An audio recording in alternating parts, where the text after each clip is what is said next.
Count Thursday is sponsored by Arena Eats. Log on to the website arenaeats.app. That's arenaeats.app for the ultimate fan experience. At your favorite sports venue, Arena Eats mobile app, pre-order, express pickup, and in-seat delivery.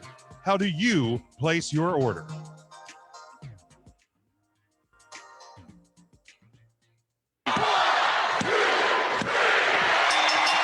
Ding dong. Hello? Everybody three count. 1, 2, 3. 1, 2, 3.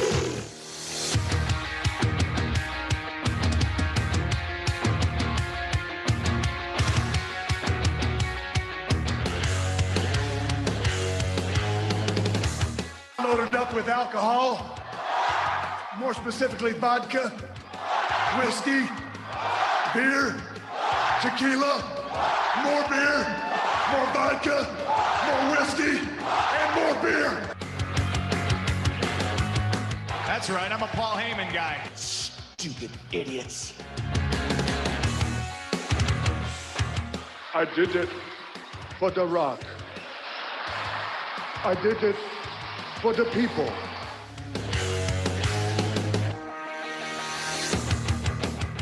God is my witness, he is broken in half. 3 ain't enough now, I need 5. Welcome in, Jim, I'm an idiot. Ryan, I'm a sausage guy. Matt, Who gives a shit? Tim, Right on the cock. and intern Mark. Hi, boys. I don't steal opportunities. I am the opportunity. Hello, everyone. Welcome to 3 Count Thursday. We are live Thursday night, April the 22nd, 2021. We are glad to be back with you. We are still the podcast of the millennium. Make sure you go to 3countthursday.com. You'll find all of our social media, our merchandise over at whatamaneuver.net, What a maneuver. including a brand new line of merchandise today, the 3 Count Thursday SmackDown logo. So get all of the Merchandising. you can do that. You can also, of course, find the I'm a sausage guy. shirt as well. But you can do that and go to our Patreon page, patreon.com/3 Count Thursday, our Collar and Elbow brand deal store at collarandelbowbrand.com, promo code 3 Count, our home network, of course, NGSE Sports at ngsesports.com. Our secondary home is the Leap Sports and Music Network. That is leapsports.com. Ryan? You had me worried there, Jim. I remembered. That's leeibsports.com. That's the one. So we're glad again to be back with you on an actually chilly April day here in central Pennsylvania, wherever you are. Hope it's I think there's even Did it snow near you guys? there was some flurries, I know, like west of Lancaster County. North I and was west. pissed off when I saw snow. I was like, get that Did it shit snow out of in here. Maryland? Yeah, it did. Oof. Get out of here. Yeah, I didn't see any. You live in Maryland? Yes. That's when. I thought it was Virginia, honestly. Last November, not November 2019. There we Yeah, go. that is news. That is the news. I knew you were in Pennsylvania, but I thought it was Virginia No. or West Virginia. No, Definitely one of the Virginias. I've traveled to West Virginia and I have family in Virginia, but I live in You Maryland. ate pizza in West Virginia, right? Yes. That must have been what I was eat thinking pizza about. in almost every state I'm in, but specifically for this story, West Virginia. That's fair. There May was snow in 9th last year, May 9th, we had snow in 2020 during a pandemic because 2020 all in all was bullshit. So it's been later than April.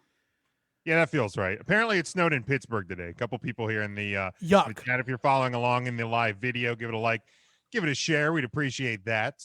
Hi, everybody. Tim, How you doing? I'm good. Check out the new lower third over here. Yo, look at that. With the new fancy dad of the 3 Count Thursday there with our names and the new logo. I like it. But things are good, man. Life is great. well, life is okay. I'm drinking smart water, except they don't pay me. So I drink non-named water. What about the supposed smart water? Is what makes it smart? Anything The price tag. makes sense. Because I have to be SMRT to buy expensive water like this.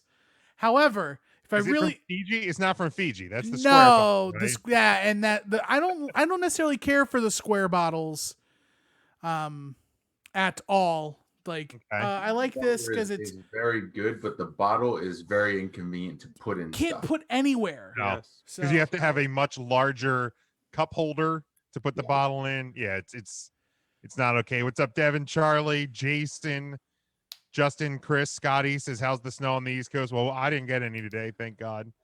No. But it can stay far away. Matt, How you doing?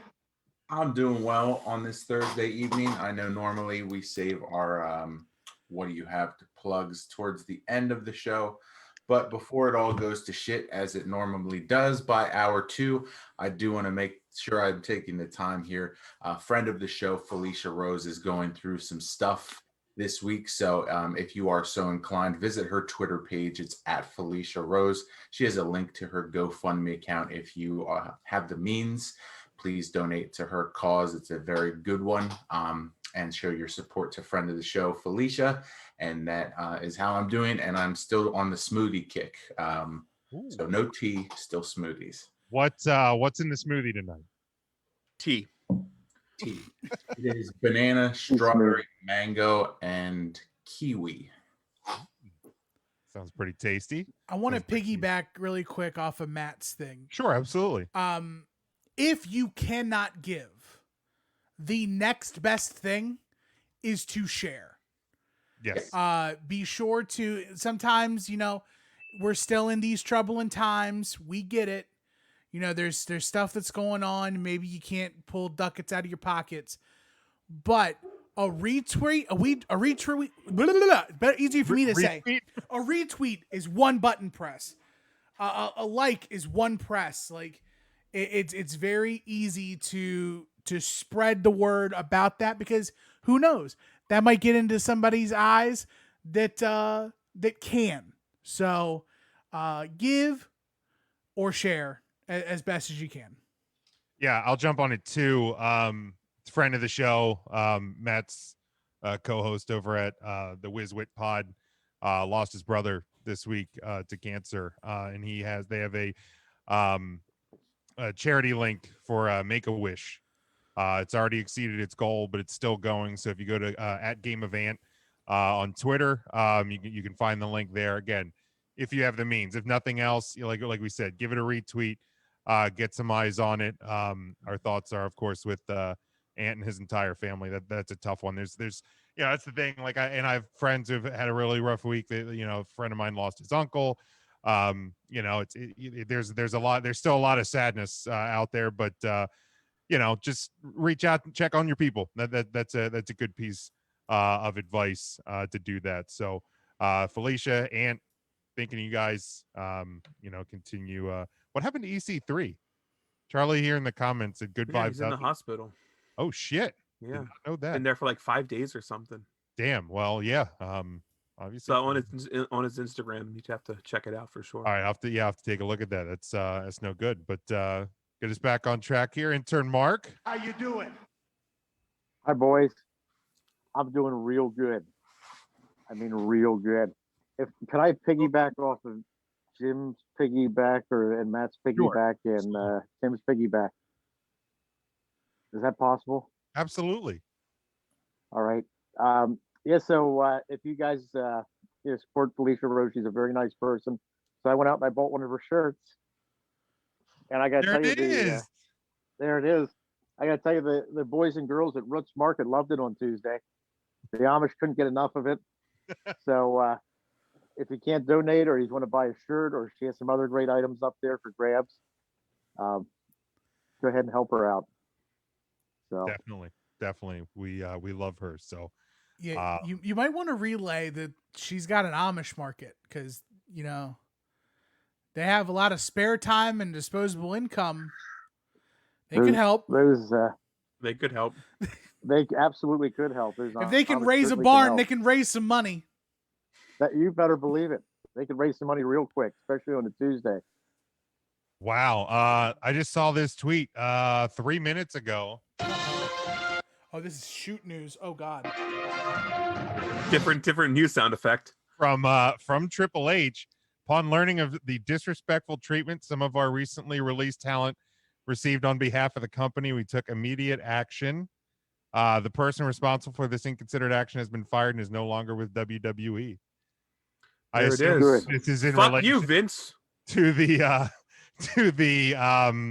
care package, I think, as she called it, sent to Mickey James with some of her personal belongings. So, and apparently to Chelsea Green as well, because I saw a tweet from the Broski that because Nick Aldis tweeted that a second package from WWE had arrived. He didn't know what to do with it, and Matt Cardona responded, do an unboxing video. Chelsea wouldn't let me do one for hers. So, so yeah, there we go. That person has been taken care of. So good. Wow. Yeah. Good riddance. That was very disrespectful. There we go. So I just saw that. Ryan, How you doing? I'm good now that everybody took anything to plug and makes me look like the douchebag to not talk about any sort of charity or anybody going through anything. But to I guess piggy front on everybody's piggybacking, definitely donate, spread the word if you can. It's always important to spread them as far and as wide as you can.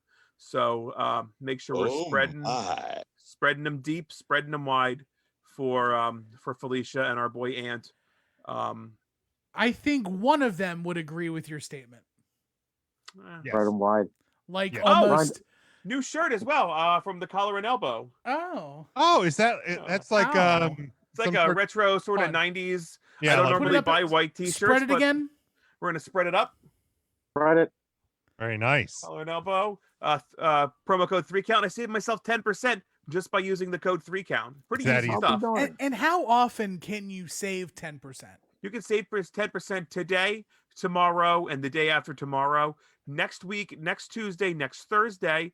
Really, they like to spread it wide as well. You can save any day. But that's only on new stuff, right? It does. You can save 10% on clearance. Like this shirt was like $7 plus 10% off. That makes it like $6.30. So that's how math works. So literally every single item for sale on store.collarandelbowbrand.com, you can get 10% off. I'm actually not super sure of that. I'm not sure if just go with it. The Just Brody say it. shirt. Send it. I'm not going to say you can save money on Easily could have just said yes. Tell you what, I'm not going to say that. That's give it a not try. right. Give it a try for try. the Brody shirt, for the tribute shirts. Give it a try. I just feel like those tribute shirts, the money goes to the gas bar shirt, the money went to family. I don't know if they're yep, you can save 10. I don't know how that works. I'm going to be honest about that. I just don't. I'm not the Al Snows to know these things. But whenever you make an order, put the promo code. You mean to tell me you're not Al Snow? Believe it or not, I know there's a lot going on here. Here's the breaking news. Wrong one. I hit the. You know what? I like the first one. The first one was fine. You're not Al Snow. Ba-da-ba-ba-ba. Also, yeah. Who might be heavy. made the run sheet for this show? The first time I try to make my notes here, nice. Can you even see it? I have to do 3 fucking question of the weeks. No, You there's just only keep adding one. more and more questions for us to freaking have notes for. There's one. Official. Horse There's shit. one. There's one question of the week. There's other questions.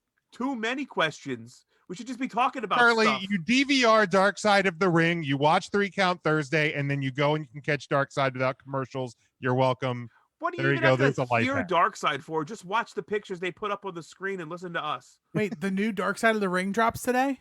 No. No, I think it's another. Okay, because I was about to. The extended cut or whatever. Because I was about to have to leave because I'm not missing Pillman.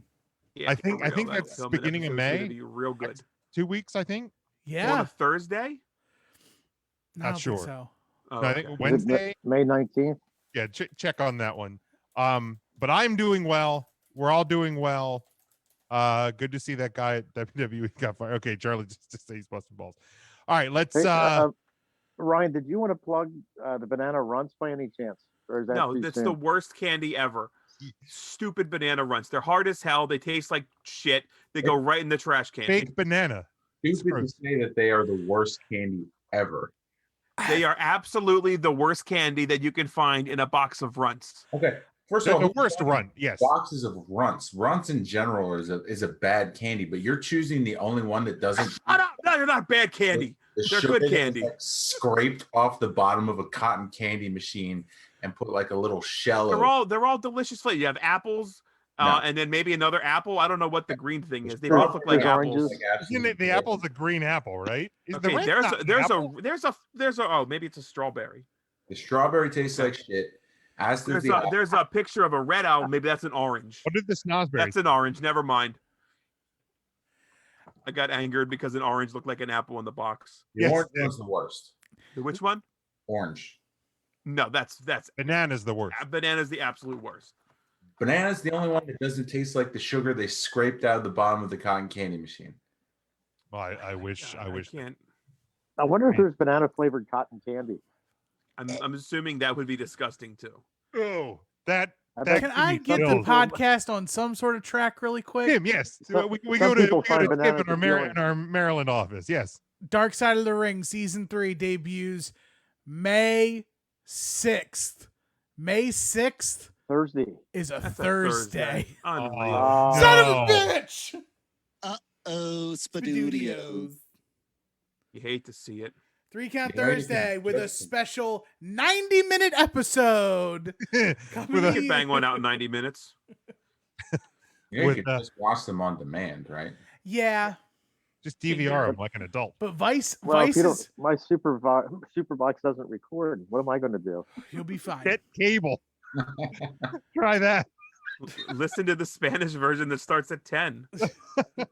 I could. Just You ever watch hear the Jim Ross pictures. in You put it Spanish? together. Do you have do you have some Vice news on your news and rumor rundown, Mark?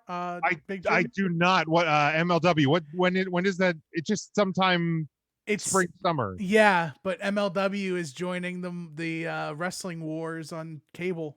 I like that. I like that a Good, lot. I 'cause like always that forget too. to like watch them wherever I can watch them. YouTube, I guess. They just announced, I think they're taping in Philly and there's going to be a crowd. So it's going to Big be a crowd, live okay. audience. I don't know if it's capacity wise, but It said limited, but yeah, did it say, okay, I didn't read. yeah, in July. So I know Charlie and I were talking a little bit earlier. He's debating, going to be looking at tickets to going down. I heard it's going to be a peaceful event. Stop that. July in Philly is always a good time. All right, let's dig into this here. We have plenty to go over tonight, so let's get to our weekly segment. Come on, goddammit. Of course, we're looking at April the 22nd in pro wrestling history. 2 birthdays today. Ezekiel Oh, we lost Jackson. Mark. Oh, he's gone. Ezekiel Jackson, Oh. born in 1978, and Chuck Taylor, born in 1986. Welcome into the show, Chris and Jamie, watching along. Mark's back. Hey, back. Mark's I here. had a phone call coming in. Oh my My- god. You got to put your phone on airplane mode with only Wi-Fi, Mark. Come Poor Mark's father's calling him for help. He probably slipped, and Mark's like, "I've got a podcast. Sorry, Dad." I told him, I said, if there's any emergencies, it's got to wait till after the podcast. He knows. Because he's Oh, still geez. interning for the podcast for college credit. That's true. That's right. Thank you OG again. knows. Van OG Wilder knows what's himself with the 3 Count Thursday. Then we Mark, go- honest to God, real quick though, I've known your father for what, 4 years, 5 years maybe. Probably, We've yeah, gone to fairs together. We've thrown Oh, yeah, we baseballs at have, clowns. yes. You're practically a member of the family now. I don't know his name. I only refer to him as OG. Well, he doesn't know your name. He only refers to you as Smokey. So you're Okay, even. so we're fair then. Okay, never mind then. I don't even need to know his name. Orenthal Gregory. OG. that is perfect. Oh, Charlie gee. says if anybody on the panel wants to go to MLW to get in contact with him, Okay. Oh, gee. he wants to Oh, know. gee. Then we go back to OG his name is John, but he goes by Jack. That checks out. There you Yeah. go. We Or go OG. back to 1988. The WWF tapes the 16th edition of Saturday Night's Main Event at the Springfield Civic Center in Springfield, Massachusetts. The show aired on NBC on April the 30th. 3 episodes of Wrestling Challenge were also taped afterwards, featuring the debut of ring announcer Mike McGurk. 1996 Monday Night War continued with WWF Monday Night Raw beating WCW Monday Nitro 3.3 to 2.7 in the ratings. Monday Night Raw was taped on April 1st at the Orange Pavilion in San Bernardino, California. It was main evented by Mankind defeating Aldo Montoya with a mandible claw. Monday Nitro was live that week. They also taped the next week's show at the Albany Civic Center in Albany, Georgia. It was main evented by The Giant, winning the WCW World Heavyweight Championship, defeating Ric Flair after a choke slam. This started the Giant's second WCW title reign. 2000 ECW held their 5th and final CyberSlam event at the ECW Arena in Philly in front of 1,600 fans.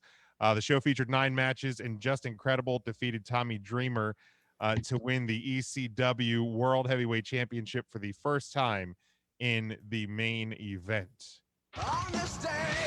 2010, WWE released the following talents: Shelton Benjamin, Mickey James, Funaki, Jimmy Wang Yang, Slam Master Jay, Katie Lee Birch, and Mike Knox. In 2013, E announces the new series Total Divas, which will reveal the real women behind the WWE Divas that proves the drama is even bigger when they step outside the ring. The show ran for 9 seasons before production had been halted due to the COVID-19 pandemic. And those were the events that occurred April the 22nd in pro wrestling history. Boy, I forgot all about Slam Master Jay. Oh, we got to get intern Mark back in here. And he full on dropped out of the... He got a call. There we go. Mark, what are you doing? Now you're all vertical. What? Giving me a heart attack is what he was doing. He's got the verticals going. Oop, there he goes. Mark, you are a mess. I'm a mess. That was totally my bad. Oh my! I hit a button. Get your shit together, Mark. We're trying to present a professional product here. Are we up to the 3-count question of the week yet? No, we're not quite there yet. We are not quite there yet. No, but Mickey James got released 5 days ago and 5 years ago or something like that, Jim said. Did she? 11 years ago. Oh, 11. I think there may have been another one between then and now. I'm not sure. You kind of lose track of those sometimes, unfortunately. But we do have, this is something we started a week ago. I think we said on the show that we wanted to have some sort of jingle or something. And yes, here we go. Let's hit it. Ready. Way before Gargano, there was Savage and Roddy, and Saturdays on NBC. These 5 guys on Facebook are gonna take a hard look. 3-count Thursday brings to you the wrestler on the week. It's fucking amazing. Yeah, I like that a lot. It is. Timmy, you have a beautiful good. voice. my God, I didn't do that. Oh my God. I outsourced. Tim, you know people that have beautiful voices. I do. Matt, you have a beautiful voice. Big, humongous shout out to my boys, Mark Maurer, aka Just Wall Games on Twitter, and David Kincannon, aka DeWicki, aka the Jinglemeister, aka the Sneaker Dean. That's my Jinglemeister for Final Wrestling Place and Viewer's Choice. But DeWicki is on vocals and Just Wall is on instrumentals. And I have been told by explicitly one of them, but probably both of them, if we need more, let them know. Good to know. They might regret that, but good to know. Every segment gets a jingle. I mean, that's how I am on mine. Like everything's one. Like every season's got a jingle. Every little thing's got a jingle, man. It's so good. But yes, Mine's got a jingle. Definitely a huge thank you to them. Again, we are that's a big upgrade from the question of the week jingle that we have. I don't know. I mean that one is It's iconic. yeah, that The 3 count question of the week. I mean I feel like this one has music and everything and talent behind it. This one's so much better. Ryan, But do you're not Al tell This your Snow. one's great. I'm not Al Snow. Damn it! I just bought his shirt I thought you changed. I thought you on became. clearance. Plus 10% off using promo code 3count. 10% extra off. That's impressive. I'll be darned. So of course it is our wrestler of the week. We will nominate 3. If you go to 3countthursday.com, there is now a section for the wrestler of the week outlining, the points per week and the breakdown. And then there's a link to the ongoing spreadsheet that, thank God, Tim takes care of this and not me. But it'll go straight to it so you can keep up to date on the. Tim loves to spread them. I love spreading them, man. He does Spread them, Tim. love to spread them. But does anybody want to kick us off with their 3 wrestlers of the week? Tim, we'll go to you. I will. This is my love, my passion project. But of course, we're gonna start from the bottom. He's a made man this week with an impressive matchup and victory over Randy Orton on Monday Night Raw. My 3rd place nominee for Wrestler of the Week is the original Bro Riddle. I almost put Randy Orton instead of Riddle, but I gave it to the winner instead of the loser. Number 2 is a man who's continually trying to prove himself, a man who's trying to outwork everyone, and a person who put on a fantastic match with somebody in the form of Powerhouse Hobbs on Dynamite. It is going to the instant classic Christian Cage. And at number 1, in probably one of the better women's matches I've seen in AEW so far, the reigning, defending, undisputed AEW women's world champion, Hikaru Shida.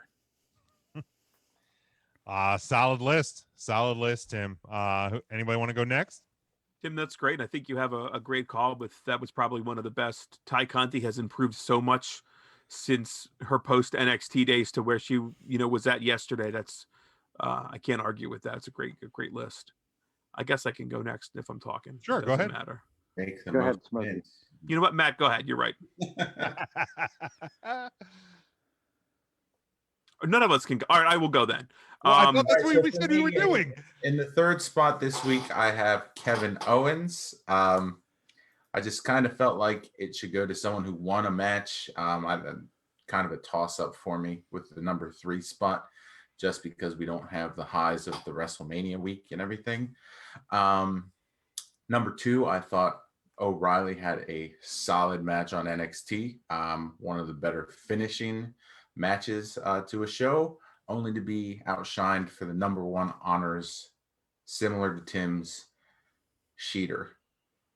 Best women's match in AEW I've seen. Very good. Yeah, it was a solid one as well. Good list, Matt. Ryan, we'll go to you. Great. I actually came prepared this week. I'm so excited because I did my notes. My number 3 wrestler, and I feel like this is the only time I'm going to be able to put her on the list, from Impact Wrestling, is Jazz. Big win with her tag partner, Jordan Grace, over Kiera Hogan and Tasha Steelz, who was not a guest on the show apparently. Was she a guest on the show? She wasn't a guest. Tasha Steelz was. What I meant, she was a former guest of the show, Tasha. Right. Same with Kiera Hogan as well. Yes. We have all sorts of guests from Impact Wrestling. And then she retired from professional wrestling, a hell of a career. In my mind, she's a surefire Hall of Famer in any promotion, be it Impact's Hall of Fame that they do, the WWE Hall of Fame. I think she absolutely deserves to be in there as well. A class act got to call one of her matches, so that was kind of a highlight of my short commentary career so far. Number 2 is Riddle. I think a big win over Randy Orton should put him on this list. The shtick doesn't get old with him. I thoroughly enjoy everything about Matt Riddle. And my number 1 is Kyle O'Reilly. The guy opens NXT, kind of has that moment with Karrion Kross, a little bit of foreshadowing, and ends with a banger of a match between him and Cameron Grimes to end NXT. So if you're going to bookend NXT, what I still think is the hottest brand in pro wrestling today, that'll put you at my top of the list every week. Very good. Mark, you want to go? You want me to go? You know what? I'll go ahead and go. Is that all right, Jim? Are you upset? No, that's fine. Were you asking to be polite, or did you really want to go next? I was totally being polite. You can go. You're a good person. All right, I'm trying to remember. I put down number 3 was I think it did Kushida. Is that what they call him? The cruiserweight champion, That's what. Western States champion, NXT. I thought he had a. Jim, maybe you should have went. I thought he had a great match on NXT last night. I enjoyed it a lot. Jesus Christ. NXT was 2 nights ago. 2 nights ago, yeah. Just in That case. That's right. It's on. That really Tuesday. fucked me up this week for some reason. I don't know if it's because it was the first week Yeah, after like the Tuesday. WrestleMania high, but all day Wednesday I was thinking it was Thursday, and I was like, I gotta get ready for the show, and then I realized it was Wednesday. Today I thought it was Wednesday. Friday, so I almost, if it wasn't for our group text, I probably would have realized I would have forgot that we had a show today. So, but Mark, Bad. who was your You're number right. 2? Number 2, I did Ricky Skaggs' sister, Zoe Starks. Doesn't he wrestles at AEW? Is that right? Mhm. Is that Ricky Skaggs? See, fucking Ricky Skaggs. It's a bad one. Sure did, Ryan. So I did Zoe because I thought she put on a hell of a match. You didn't And pick I- Zoe. You picked Ricky Starks. It's on the Ricky effing Starks. screen. You It just typed says- it in the chat. You said It says Starks. Starks. That's his name. So who is it? Is it Zoe or is it Ricky? I meant Zoe. Fucking Zoe Starks, shit. Ricky Skaggs. What's the difference? God damn it. This guy. What's the difference? This effing guy making me have to change effing graphics in the middle of Oh. goddamn nothing. You stop. Now I gotta fucks with everything. Oh wait. Oh, God. Tim, I'm sorry if I upset you. Oh, Marky, you're. I thought I thought upset NXT him was saying certain names, and this he's really torqued. It's bad. I'm Ooh. sorry. I went with Zoe. We're not even a half an hour into this show, and it's off the rails. Boy, There. this is bad. Look how good it is. I upset Tim. Ryan doesn't like banana runts. You straight pissed him off. I don't think it's even. This is I think it's getting beyond bad. upset at this point. Yeah, I should have clarified the what Starks it was. Could have been Ricky Starks. It could have been Ricky Skaggs. And I know for sure number 1 was O'Reilly Auto Parts. That's where I go for all my automotive needs. I look no further than O'Reilly Auto Parts because they put on a great performance this past Tuesday. And if you're going to bookend getting your car serviced between the morning and the afternoon, we're better to go than Pat O'Reilly's Auto Parts. I feel like we're gonna just isolate the O'Reilly jingle now. Yeah. That's what I'm hoping for. We're waiting for it. I always so in Timber. my head anytime I hear it. I No. do too. Oh, Kyle O'Reilly. O'Reilly. Tim, are you calm down now? No, I'm fucking hot. He's upset. I'm so upset. Who are That you was my- saying that my to? bad. ET over your corner? Yeah, he's obviously the only person who listens to his nonsense. Auto Parts. Does anyone the else? out's so good. Does anyone else make a fart noise at the end of the commercial? No. I Auto don't. farts. Yeah. Oh God, Mark. Now we're gonna lose him again. Big Why Jim, what's your Oh, my. picks? Get it on the rails. bad. All right. Number 3. I'm gonna go with the guy who defeated Randy Orton on Raw this past Monday. I thought it was a really good match. I'm gonna go with Riddle. Number 2, I'm gonna go with the woman who is now 334 days and counting, your AEW Women's World Champion, Hikaru Shida. And number 1 is the Jingle Man himself, Kyle O'Reilly. Auto Parts. Oh, you can cut that up so many different ways too, Jim. I Yeah, love it. there's gonna be a lot of cutting. That's going one of my on there, favorites but already.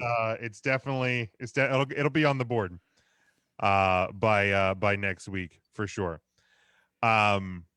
He's is anybody else as, I don't know if bothered's the right word, but I chuckle at Kyle O'Reilly's ring entrance. It cracks me up. I don't know what he's doing. I Done hate it for it. years. I hate it. It's not like that, man. Unless it just looks different because it's by himself Because now. he's not wearing because he's not carrying a championship belt. No, because he's half-assing it. He's too cool to do it. Oh, it's You're This too is cool. This to. is cool, Kyle. man. I am not it's here. tough. I am He wears not- sunglasses. Yeah, I'm not here. I'm sorry. I'm not here for cool Kyle, He man. wears denim jackets. That's because he's Canadian. And straw hats Eh? and oversized sunglasses. I just Cool just Kyle, think baby. he is such a I don't know. I feel like You think Triple H would allow him to actually half-ass it? I think that he's half-assing the air guitar because I think that they're trying to get him to get away from it. But like, Yeah, because he's not like actually he's doing like air he's just guitaring without guitar. He's just he's a, Because he doesn't have a championship. he to did it guitar without one. it. yeah. He used to do it without it. Yes. It's rough. It's rough. It It's just looks like fantastic. it looks like he's got full body hiccups. Yeah, that's a great way to put that. That is a fantastic way to put that. But You guys just don't appreciate art, and that's fine. that's our problem. We don't Are you appreciate art. You're telling me I don't appreciate art, Al Snow? Not Al Snow. You're not. I've never been Al Snow. All right. I don't. I feel like there was a time where you were. I Al was Snow? one half of the New Rockers, but I am definitely not Al Snow. Ah, he's Leif Cassidy. Leif Erikson. Yes. Also, in like we were talking before the show on the pre-show about loading up on like some extra 8x10s that I just purchased. I definitely bought a New Rockers 8x10 that's signed by Marty Jannetty, and I just have to meet Al Snow and get him to sign it as Leif Erikson, and it'll be great. Just Leif ask- Cassidy. Excuse me, sir. I'm a part of 3 Count Thursday, a affiliated podcast of the Collar and Elbow brand. Use promo code 3count. Try to sell him on that. Can you please sign this autograph for 10% less than you sign it for anyone else? I'll use my code. Tell me how that goes. So, after every one of us have made our picks, after finally getting them out of Mark's hands, we do have a lineup for our 3 Count Wrestler of the Week. Of course, top 4 vote getters get points towards the year-end standings. In 4th place with 3 points, it's Christian Cage and Zoe Stark. It's in all caps. I have to scream it. Number 3, like that. 5 points, Riddle. 2nd place, 13 points, Hikaru Shida.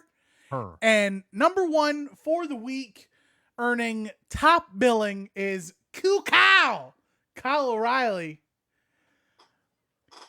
And I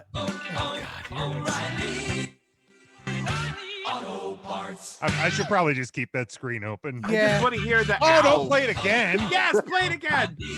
Oh no, this is like a full commercial. Don't do the. Stop it.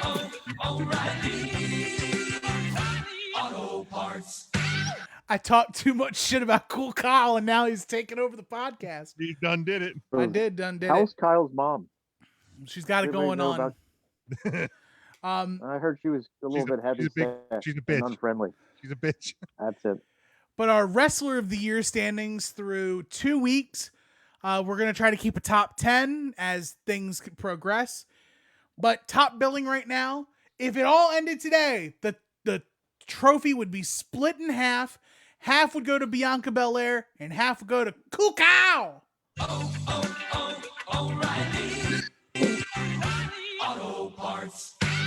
Shida and Roman Reigns with 7 points. Riddle and Cesaro with 4 points. Giant Gonzalez's daughter, Raquel, Sheamus, Jazz, Christian Cage, and Zoe Stark all have 1 point. Is that going to be a thing? Do we all have to yell at him? No, just this week and just me. I can't wait till Mark completely forgets who she is again and she never appears on these lists. I can't wait. You know he's just going to vote for her every week now. She's not I even going to got you have a now. match. I saw her in the crowd in 205 Live. I'm voting No, for her. I mean, what's the criteria for wrestler of the week? Do they have to be in a match? They had to have been featured on television in any capacity. I almost put, so in my honorable mentions, I almost had MJF break my top 3 on the promo alone. The promo was great. Like, his promo was solid, and Jericho is Jericho. Was he stoned? Was he just really sweaty? His eyes were bloodshot as hell. Yeah. Because he might have been on Molly or something. A little bit of the bubbly. A little He bit of didn't the look Molly. great. He didn't. It's gonna actually be joke blood about and the guts. bloated corpse of Chris Jericho, but woof, that was tough. Blood and guts might be a thing. He got some uppers from Shane McMahon. Oh boy. no, wrong one. Yes, he messed up. He did mess up. In the world.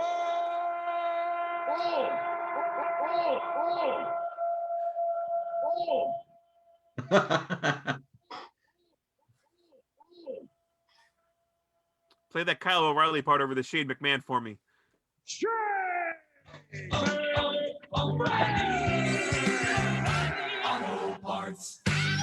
Fuck it. I think that O'Reilly Auto Parts is going to become like Shane McMahon to someone on here. I love it. It'll never get old. It's fantastic.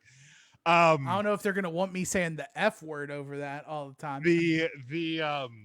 Like they're a sponsor. Jericho's promo segment, like, I felt like it started okay. I thought it had a good ending, but the 14 and a half minutes in between just felt like the longest indie promo I've ever sat through. That's just what it felt like to me. I do love how MJF brought up the fact that Jericho does, in fact, book himself with the hottest acts in all of the world, and then just assume that it's him that made them hot, and not the fact that he just he tagged along with like the cool thing at the time. Because he did that back in WWE too. Oh, sure. With Dean Ambrose, and then with... I mean, he was set up to do it on his debut, interrupting The That's Rock. right. The yeah. Rock. I mean, it's been his whole career. It's a good point. Good on him, And though. Goldberg from WCW. He tried to get a feud with Goldberg. Right. Yeah, it didn't work out too well. No. I finally sat down and watched the Stone Cold session with him. That was fantastic. It That was was so real good. Yeah. And they didn't leave any stone unturned. Like they went balls out. That was a fantastic watch. I didn't know it was like 2.5 hours, but it was real good. Yeah, I thought it was great. I enjoyed that one a lot. I still need to go back and watch the Orton one because I did hear good things on that. So any other thoughts or comments on the wrestler of the week? I feel like we should close the segment with the song too and just beat the hell out of that like everything else we do. Since John Moxley, Cesaro, way before Gargano, there was Savage and Roddy, and Saturdays on NBC. These five guys on Facebook are gonna take a hard look. Recount Thursday brings to you the wrestler on the week. The 3 count question of the week. So we're gonna go from one right into the other. This one is kind of tied to the Austin documentary, and we're going to talk about Stone Cold Steve Austin, but it all kind of blends together. But I put out there, who is one superstar that if you could bring them back for one more match, like in their prime, I'm not talking like, wheel Goldberg's bones out again, at 100 years old.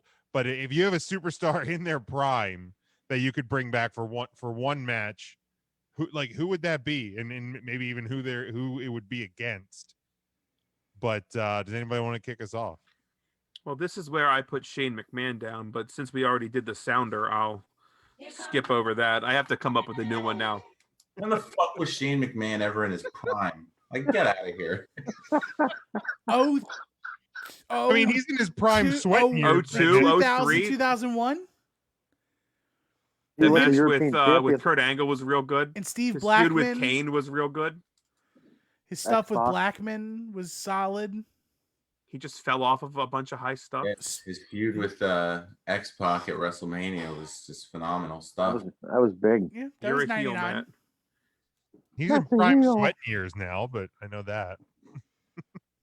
I did have a bunch written down. I will go with a feud with currently the Fiend, and I would like to see an entire program, not just one match, but a program with Jake the Snake Roberts. Oh, okay. Get behind That that. sounds real good. I mean, real I don't. good. I don't know how. Because like I know we discussed last week about the, like his like Bray's match quality is not always the greatest unless he's working with Roman Reigns. But I feel like the lead up to it, it wouldn't matter. I feel like Jake's matches weren't great. It was all psychology and mind games. So I'm totally down with that. And he stood up really cool out of the corner. He did. But so did DDP. Yeah. Yeah, but Jake did it first. Wah. It's just a case of the Simpsons did it. I'm just... Anybody else want to go next? I can go. I'll Sure, go ahead. If I had to go into the Wayback Machine and pull somebody out in their prime, I think I'm gonna pull Kurt Angle out. Ooh. And literally run him against anyone. Like him and Seth, him and Roman, him and Drew, him and Dean, or not Dean, John Moxley, him and Cesaro. Like literally you could pick anybody from any of the top promotions, and Kurt Angle, pre-Percocet, pre-neck, post-neck, but pre-neck. So like pre-WrestleMania 19. Because he won the Olympics with a broken freaking neck. Yeah, so like pre-WrestleMania 19, Kurt Angle. Holy cow. Like, yeah, it's got to be Kurt. Like that. Matt or Mark, you guys want to go? You want me to go? Mark, go ahead. I'll go ahead and go. I think if I could take somebody from their prime, it would be the Macho Man Randy Savage. I would take the Macho Man. I'd love to see a match between Macho Man and CM Punk. Ooh. I think that would be great. I think CM Punk would like it a lot too. For half a second there, I thought he was going to put Randy Savage and Ricky Skaggs against each other. In a mandolin on a pole match. God. Ricky Skaggs would tear apart the Macho Man. You know that. And Elizabeth would probably end up leaving with Skaggs. Probably. Jeez. Matt, you want to go? You want me to go? No, I'll go. I will choose someone who I feel like during her prime, the women's division was very different than it is now. So I would like to see Chyna in her prime wrestle anyone because of the way the women's division the past few years has been. I think she would have been a phenomenal talent in this time. Not that she wasn't, it's just very different than versus now. Absolutely. That's a great one. What exactly are you calling Chyna height of powers? Like what is that prime for you, for her? Probably close to like her King of the Ring entrant. Okay. Like 98? 9? Yeah. I think. Is that Good Housekeeping, Chyna? I'm taking a look. I'm just double checking to make sure I'm right. Because she had like a solid run there, but it was like mainly men's division, like her feud with Jericho in there, like all of that time, just because they had no women's division. I'm gonna just break Jim here. So if you're having Chyna, take on like the board reloads.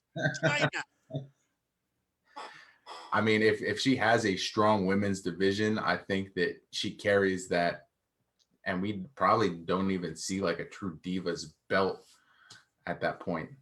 I think she just carries the women's title straight through to what we have now. That's a great point. Jason here in the comments is Bruno in a program with Cena. That'd be a really fun one. For me, I'm gonna go kind of in similar reasons. That Tim picked Kurt Angle, but I'm gonna go with Owen Hart. They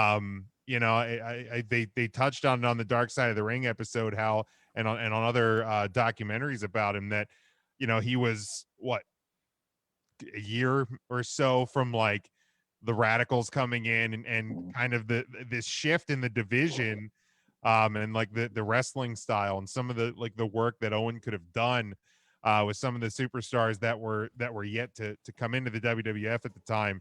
And obviously that all got cut short. Now maybe he would have retired too, because there was talks that he was looking towards retirement, and maybe he wouldn't even have been there when some of those came in. But as much of a Bret Hart mark that I am, I've always said that if Owen would have gotten the same shine, I think Owen would have been infinitely greater than Bret. I think Owen was every bit the technician that Bret was, and then he had the agility that Bret just didn't have.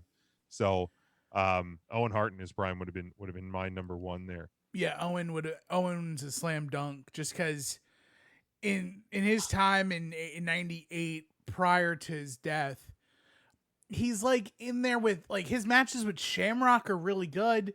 Mm-hmm. And like him being partnered up with Dan Severn, but then like he gets caught up with Triple H for a spell, and then Jarrett comes in and they're tag champs, and that's like it's literally like Owen's saving grace for the most part with him in Double J. But man, if he'd have stuck around and he gets to 99, he's got the Radicals, he's got Kurt Angle, he waits a little bit longer, like 99 he gets Jericho. He was 34 when he died. Yeah, like he would have if he was 34 when he died in 99 or 98, and he wrestled 10 years, that puts him through 2008. He died in 99, not 98. Was it 99? I thought it was over the edge. May of 1999. It was 99. Okay. So if it was 99, then he's here till 09, and he goes through. He gets through Randy Orton and John Cena, and he's there for the beginnings of CM Punk, and like he's there for a lot of like the guys who we look at now as kind of like the leaders of that post Attitude Era group. Yeah. I don't know if this is the right time to bring it up, but later in the show, we're going to do a what if segment. And one of the three that I wrote down is, what if Owen Hart said no to the Blue Blazer? Because of the same thing, Jim, that you had said, I thought he would outshine Bret Hart. And that next 10-ish years, even if he did another 5 or 6, it just unbelievable talent gone way, way too soon. And it would have definitely... I think Jim would be talking about how he's a Owen Hart mark more than a Bret Hart mark. And you could even like drag that a step further too, and like not to jump into that other segment, but like, what if Owen would have left with Bulldog and Rick Rude and Jim Neidhart after the screw job? Mm-hmm. Like, Owen's the only one of the Hart family who stuck around. And if even one of the Harts had stayed in WWF, maybe one of them would have spoke up for Owen or not do that. Or if, Bret doesn't go to WCW, if that 20-year deal of him and Vince can work out something that, it's less money, it's less years, it's whatever the case may be.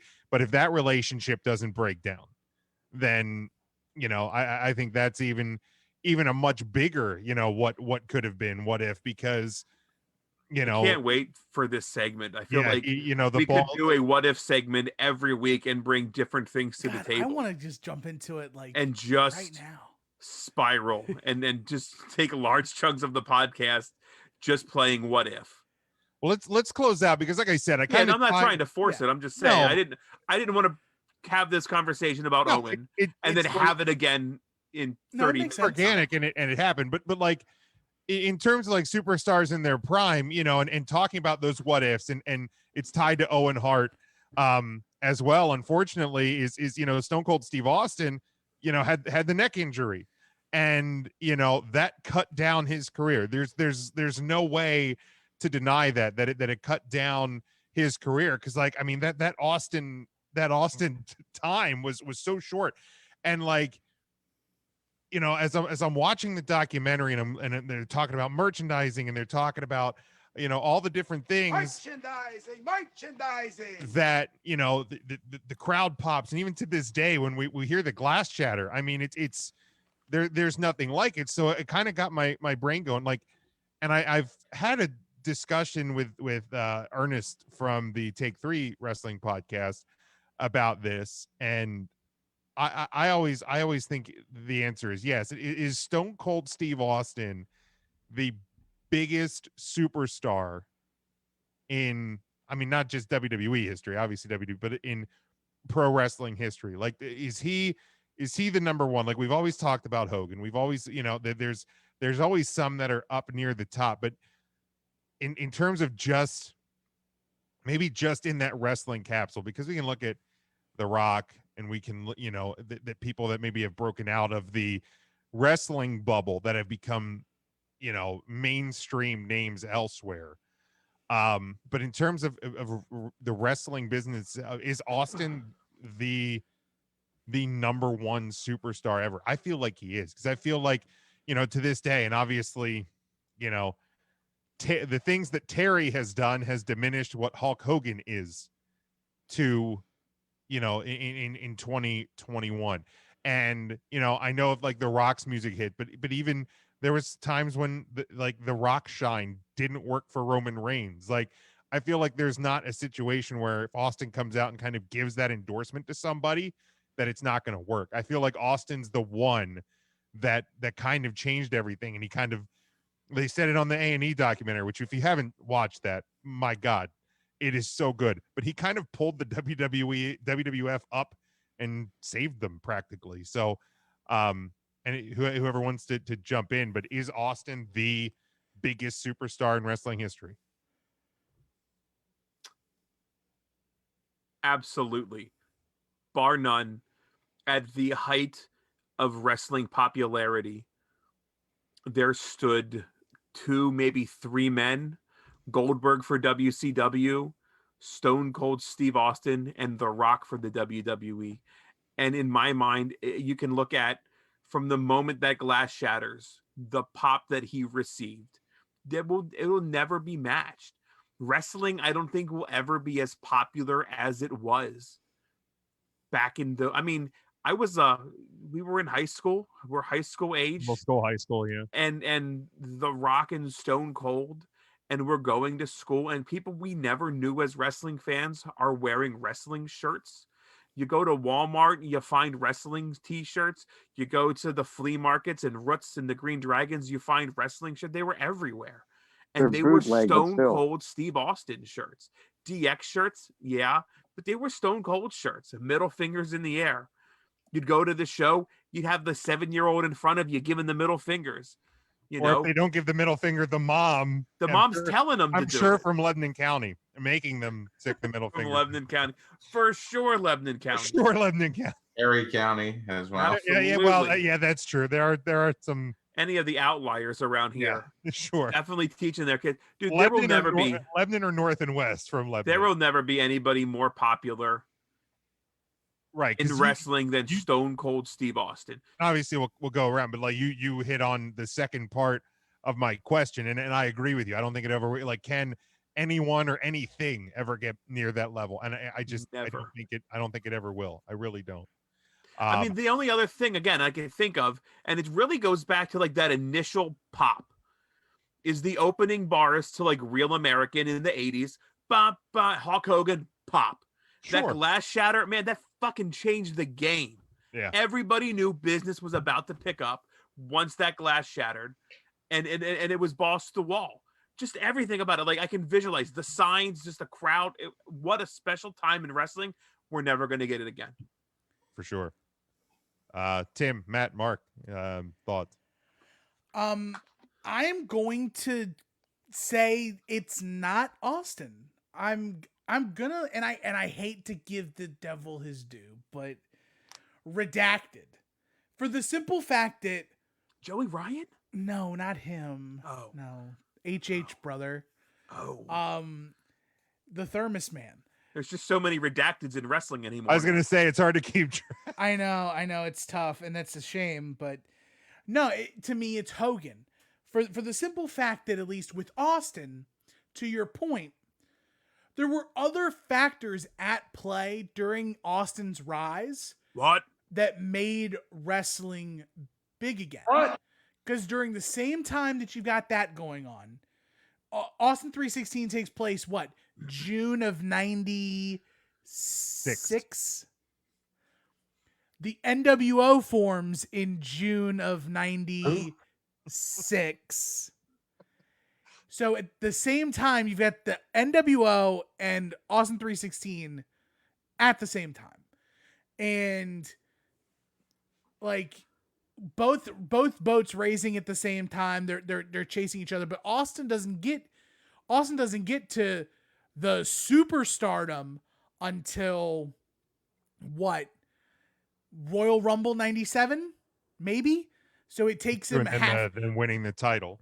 Yeah, but I think even before that, because it was all the build up with well, it was really that run between SummerSlam and the Royal Rumble after Austin gets dumped on his head and he can't wrestle and he's stunning everybody. Oh, that's true. So September 96 until, or 97, no. September 97 until Royal Rumble 98. So it was King of the Ring 97, right? Well, no, it was. What year was the curtain call? Because the curtain call, that was 96. So yeah, I get the point, Tim, but like still being active, still received the biggest pops of the night, just stunning people. I mean, it was that simple. The guy doesn't even have to work matches to be the most over guy. Right, but he's definitely the most over star, but to say he's the biggest is, and I'll go after Tim, but yeah, I'm on Tim's side here.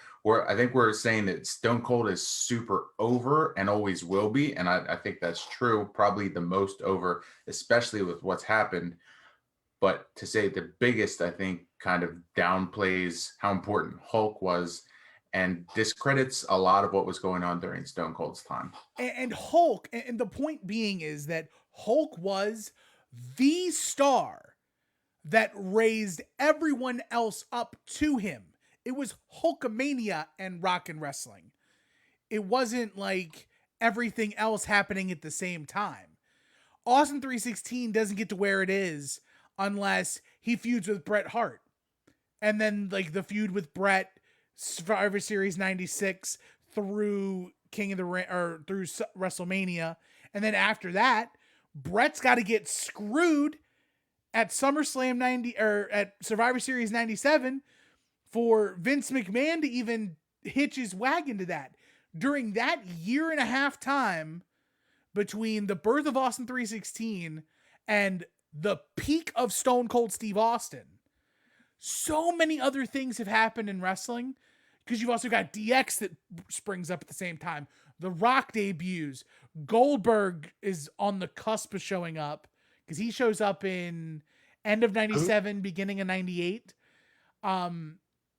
But the Outsiders have already gone over. NWO is going crazy. NWO is crushing, or WCW is crushing the ratings at the time. So that's true as well. Tim, you've got a great point. And really, when I think Hogan, I think of like 80s Hogan before he ever leaves. Because I think like yellow and red Hogan in WCW was incredibly watered down. And for some reason, I just never give him enough credit with the NWO. So like the NWO factor in Hogan's career definitely pushes him over the edge for me. You have done enough for me to change my vote and say, Jim, you're wrong. It is absolutely Hulk Hogan. Wow. All right. Nice. Yes. You did it. But Austin to me, no one will be as hot as Stone Cold Steve Austin. But to be as big, like, it's got to be the Hulkster. Yeah. All right. I mean, Hogan carried wrestling in the 80s. Because, I mean, when we're talking about Hogan, like, we've also mentioned Austin, The Rock. I mean, Taker was big back then. Mankind was the reason that the ratings even came to WWF because of that time when they were just leaking spoilers. So there's like 4 or 5 wrestlers that you can talk about with Austin at that time that are building this brand, making it huge. Like, can you name 4 or 5 wrestlers during Hulk's time that are like on that level with Hulk? I mean, at the beginning, I mean, Andre, but he was near the end of Andre. Warrior, maybe. But Right. Warrior wasn't until WrestleMania 6. Yes, there's 3 more years. Savage. WrestleMania Mega powers 3. explode. He doesn't Just get hot Santana. until 3. Like the Rick the Hammer top stars, Valentine. the top stars at WrestleMania 1 is Paul Orndorff. Paul Orndorff, Roddy Piper. They had to bring in Mr. T and Cyndi Lauper True. and like Tito Okay, act like WCW didn't bring in Jay Leno. Yeah, I mean, I get that. But that was in like 99. The guy that screwed Conan. Conan screwed Conan. That was Jay Leno. Conan screwed Conan. No, I think he screwed Letterman first, didn't he? Yeah, And then Conan. Leno, what a prick. Yeah. Mark, so we don't forget about what's your take on this? I just don't want to forget about you. Don't forget about me. I'm right here. Hi, You know, Mark. honestly, going into this, I was really thinking Stone Cold, hands down. Hi, boys. But after listening to Tim's argument or his point of view, I really think you got to say it was Hogan, because Hogan had the 80s. He was the WWF in the 80s, or at least a good chunk of the 80s. And then I don't know that the New World Order would be nearly as big as they were without Hogan. Hall and Nash alone they're great stars and they have star power, but boy, if you didn't put Hogan in that mix, I don't think it would have taken off like it did. King Mabel was supposed to be the third man, right? I mean, I don't There- think there it was would've been rumors. the same. Come on. Mabel would really boy, that would be something. Probably wouldn't have had Mabel was the like third there's man. nobody else that can make that. I mean that's a good point. Like there's No. nobody else that can make that I moment. mean, what was the other one? Sting. I mean, there's a great what if. Yeah. You know, what Yeah. if they went Sting with was the third Sting? man. Yeah, I think they went with Sting. It would be big, but it wouldn't be nearly as big, and I think it would fizzle out a lot faster than what it did. Yeah. Yeah, so another way to like grade everything is to look at it from the era in which the biggest star wasn't at the company. When Hogan leaves WWF in 94, the impact that was left from Hogan being gone was atrocious in 95 for WWF. Like, we can all agree that 1995 WWF, not good. Yeah, okay. Like No. Thanks, Bret We Hart. got Mantars and Duke Drosies and real quick sidebar. I actually saw a thread today. Somebody was trying to say that today's WWE product was worse than 95. Like, Oh, please.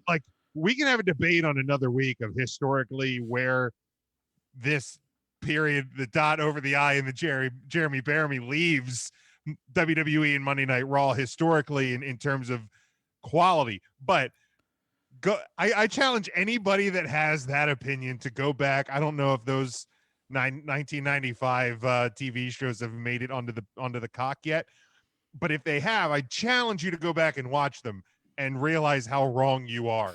Like, not like this may not Terribly be the wrong. best period or anywhere close to it, but 95 was abysmal.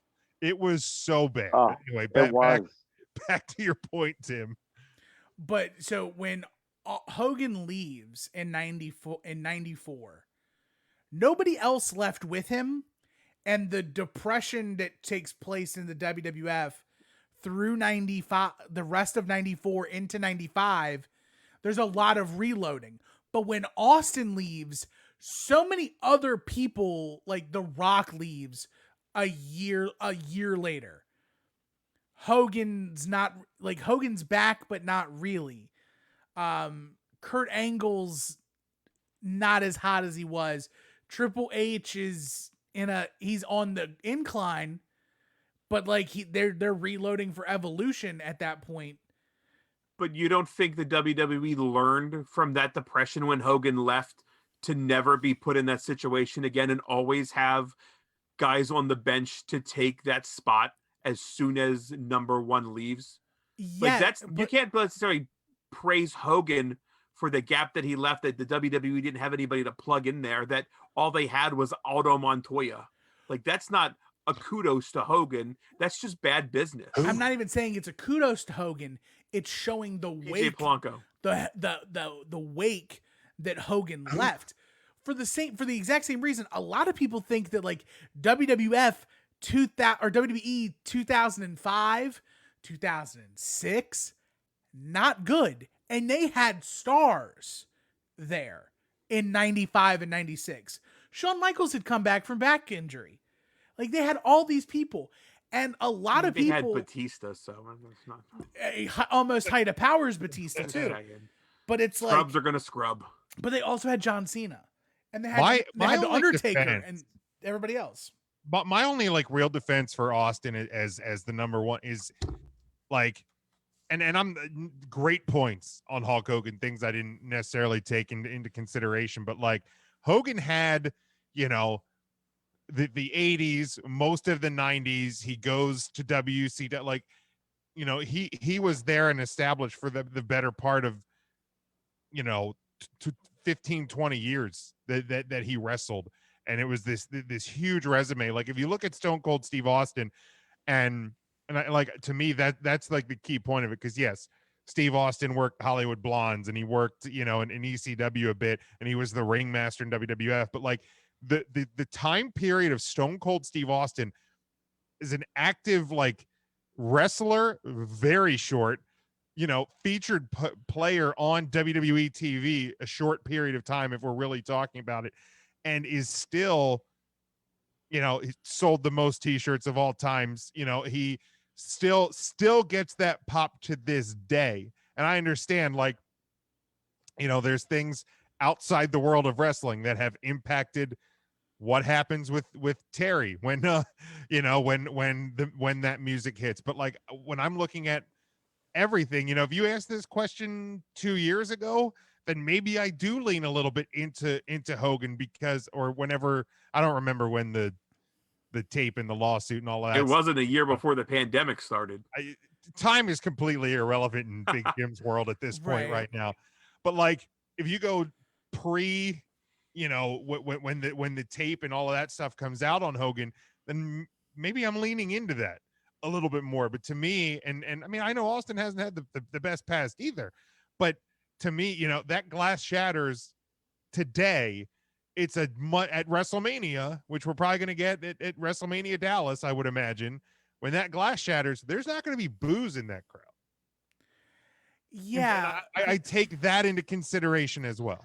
So I think, like, Matt had a great point. If we talk about it as the most over wrestler, I think everybody could agree that the most over wrestler would be Stone Cold. I think you look at the Attitude Era and you think Stone Cold, so Attitude Era, height of wrestling, the highest star at that time being Stone Cold, most over. But like, the question truly is most over, or who will get the biggest pop? Stone Cold every day, all day. Also, to the point of, like, you know, if Austin went down, or when Austin went down, you had The Rock and you had Mankind, you had DX, and does The Rock become The Rock if it's not for Austin 316? Does Mankind become the Mankind we know if not for Austin 316? All of those things that you got to kind of look at it too. Like, if Austin 316 doesn't happen, what if? Right. So, you know, and we'll kind of hold that, because that may play into one of my what ifs.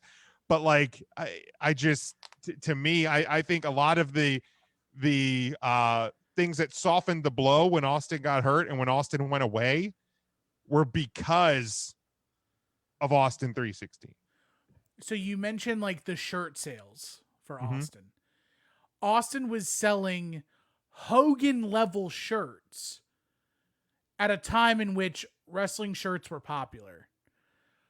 Hulk was selling shirts as the only wrestling shirt in town. The Bushwhackers had a shirt too. Not in the beginning of Hulkamania.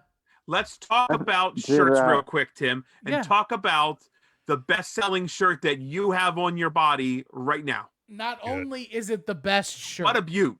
it is the softest freaking shirt in the history of wrestling shirts. I mean, I don't have that one. I have the Boris War one, but I assume they're the same, like the physical shirt. It is. And it is. is it's in so the comfy. style. It's in the style of the Kevin Nash Wolfpack shirt with Big Kev on one side and then the wolf on the other with the NWO logo here. Same look and feel. Just the thighs alone on this. Look at those hawks. Gee, like God. What a god, what a man. I slid into the Boars DMs the other day to purchase a shirt. He's got He was taking care of the Pride lands. That's right. And never responded back. Oh, I got you. I got you. I'm on it. You know what? We'll have an answer. We'll have an answer on that when we come back. He After said he was preoccupied. I said, take your time. It's no big rush. I have plenty of shirts to wear. Well, there's a baby boar in the wild. Little piglet. There is. I think he was taking care of the piglet. It was near bedtime, so I understand it. Yeah. And, totally understandable. Boars are very active during the day. I'm sure it's not a big deal, but I definitely need to get either that Kevin Nash style shirt or the Boars War shirt. I don't know which one to get, but I've heard they're super comfortable. Oh, best. The best. Tim, plug the guy's Twitter. At Boar is War. BOARISWAR. What a great shirt. Boar is War. It's fantastic. He's all over the world. He's doing everything. He was down in Tampa during WrestleMania week. I heard there was a boar sighting in the great state of Florida. I heard about that. Florida. Florida, depending how you feel about the state of yeah, Florida. He was down there for the Showcase of the Independents for independentwrestling.tv. But let's pause here because we were already dipping our toes in the water of the what if. So let's pause here. Let's hear from the sponsor of the show and our networks. And on the other side, we're going to talk some what ifs 3 Count Thursday live. After these messages, we'll be right back.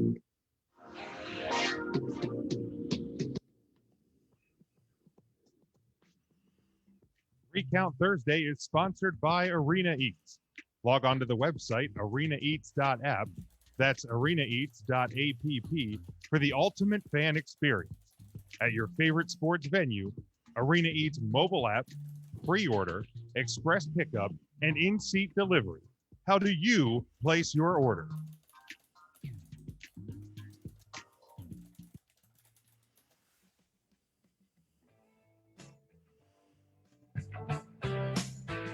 You're listening to NGSC Sports Radio. Hear us live on ngscsports.com, where you can get awesome analysis on all things sports. Or check out our podcasts on iHeartRadio, Spreaker, Apple Podcasts, TuneIn, and much more. For our latest videos, subscribe to NGSC Sports YouTube channel. Follow us on Twitter at NGSC Sports, and like us on Facebook. NGSC Sports. We never stop.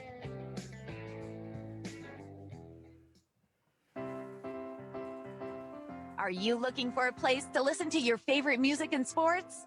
Look no further. WLSN, the Lieb Sports and Music Network, is a web-based music and sports network. Our network was created to provide authentic, high-energy entertainment through live streaming to a national audience. We play popular music while hosting podcasts from all over the world. Curious? Check us out on the web at liebsports.com. That's LEEIB sports.com. Or find us on the TuneIn Radio app. Got Alexa? Just say, Alexa, play WLSN on TuneIn. WLSN is America's #1 blog-themed sports and music network.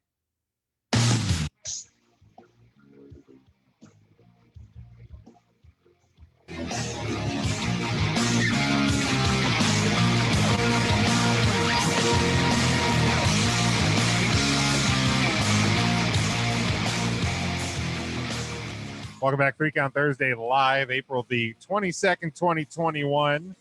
Make sure you go to 3countthursday.com.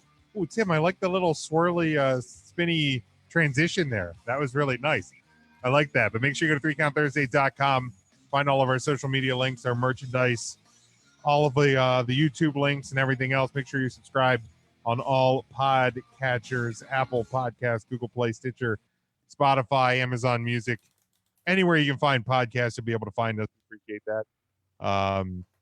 Tell one person if you enjoy the show, send somebody over here, get them involved, interacting with us. If you're following along in the live video, please give it a like and a share. Get as many people in here and interact with us, because I think this is going to be a really fun segment. We've kind of been dancing around it a bit as the night goes on, but I even threw it out on our social media. I think it was yesterday, and it has to do with what ifs, and what are some of the biggest what ifs in WWE WWF history.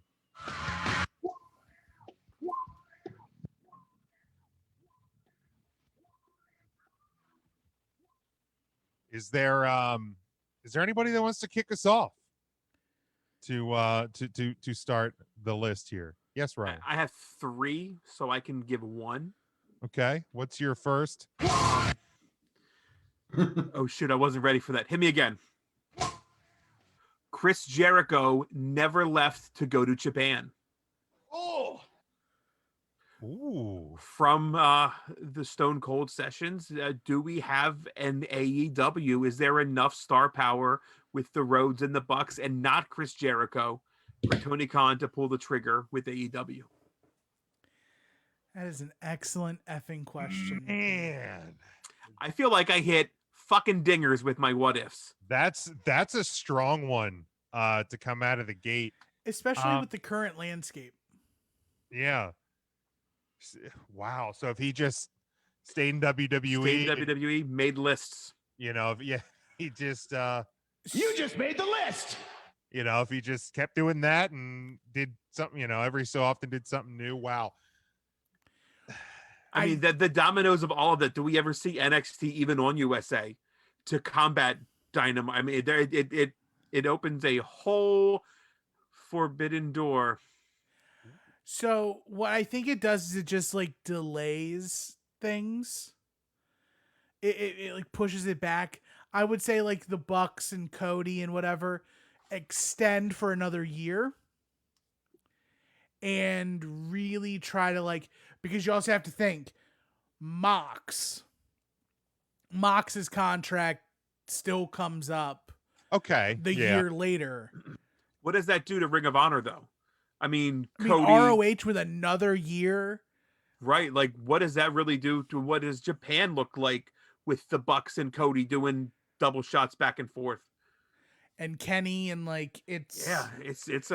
I mean, it's still a good time in the indies, but sure is. I mean, Mox, because again, I think the importance of Chris Jericho as your first champion in AEW cannot be, we can crack jokes about the bloated corpse and all that, but having him as your first champion, I think is a big part to AEW's success. So maybe whether it starts when they did or not, but if Mox comes in and comes off the Shield's farewell, which was I think 3 years ago yesterday, if he comes in and he's your first champion, then I think you may end up at the same spot. But yeah, I think like Tim said, I think you might be a bit delayed in that.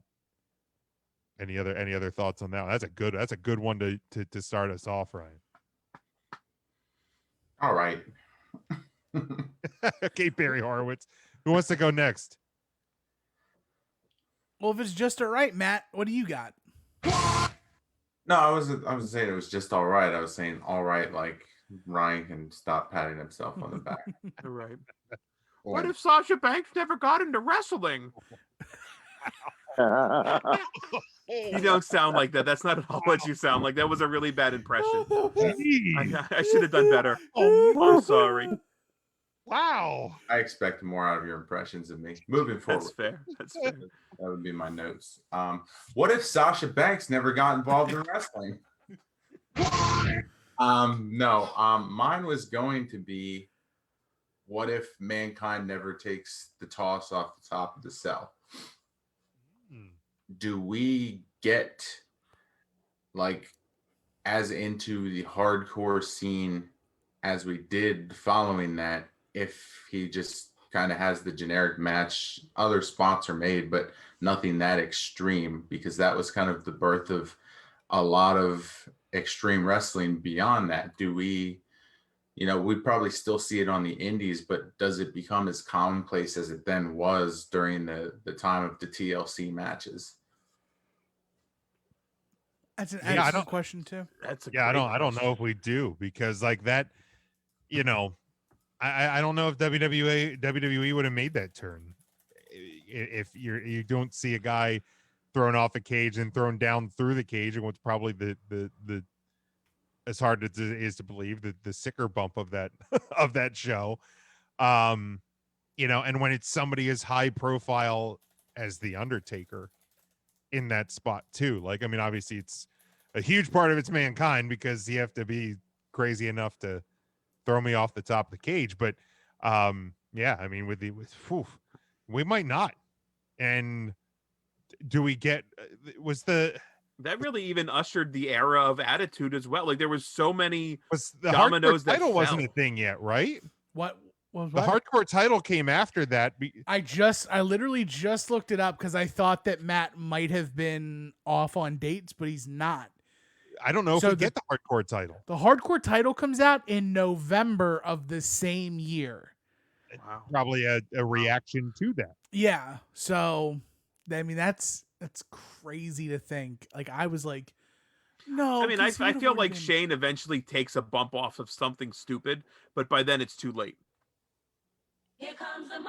Actually, Shane would never do it. I mean, somebody would have to do it first for Shane to be like, I want to try that. Why does he? Right. Why would he get involved? Why would he ever do those it? things Right. if it wasn't for that? The craziest thing that had happened to that point was Shawn Michaels falling halfway off the cell in 97 through the table. Yeah. And when was I don't know if you all were, I think you all were watching at this point, when Hawk from the Legion of Doom from drunkenly fell. Yes. Ooh. Oh, that was awful. When was that? I feel like, because that was LOD 2000, so that would have at least been 1998, and because that was WrestleMania 14 that they debuted. I don't think anybody looks at that like the same style bump, though. I'm assuming there was a crash pad. But it's still like the craziest. Like, you have to think about I think it's November of 98. Okay, so that's right around the time of the hardcore title. Yeah, so after. Wow. So I think those sort of things were a reaction to what Foley did. So yeah, maybe that's another good one, Matt. Matt, I actually had put down in the who would come back as my honorable mention. I had Cactus Jack to wrestle somebody like a John Moxley in a deathmatch hardcore style match today, that we could actually see it done properly. Chainsaw Charlie as well, or just just Cactus Jack.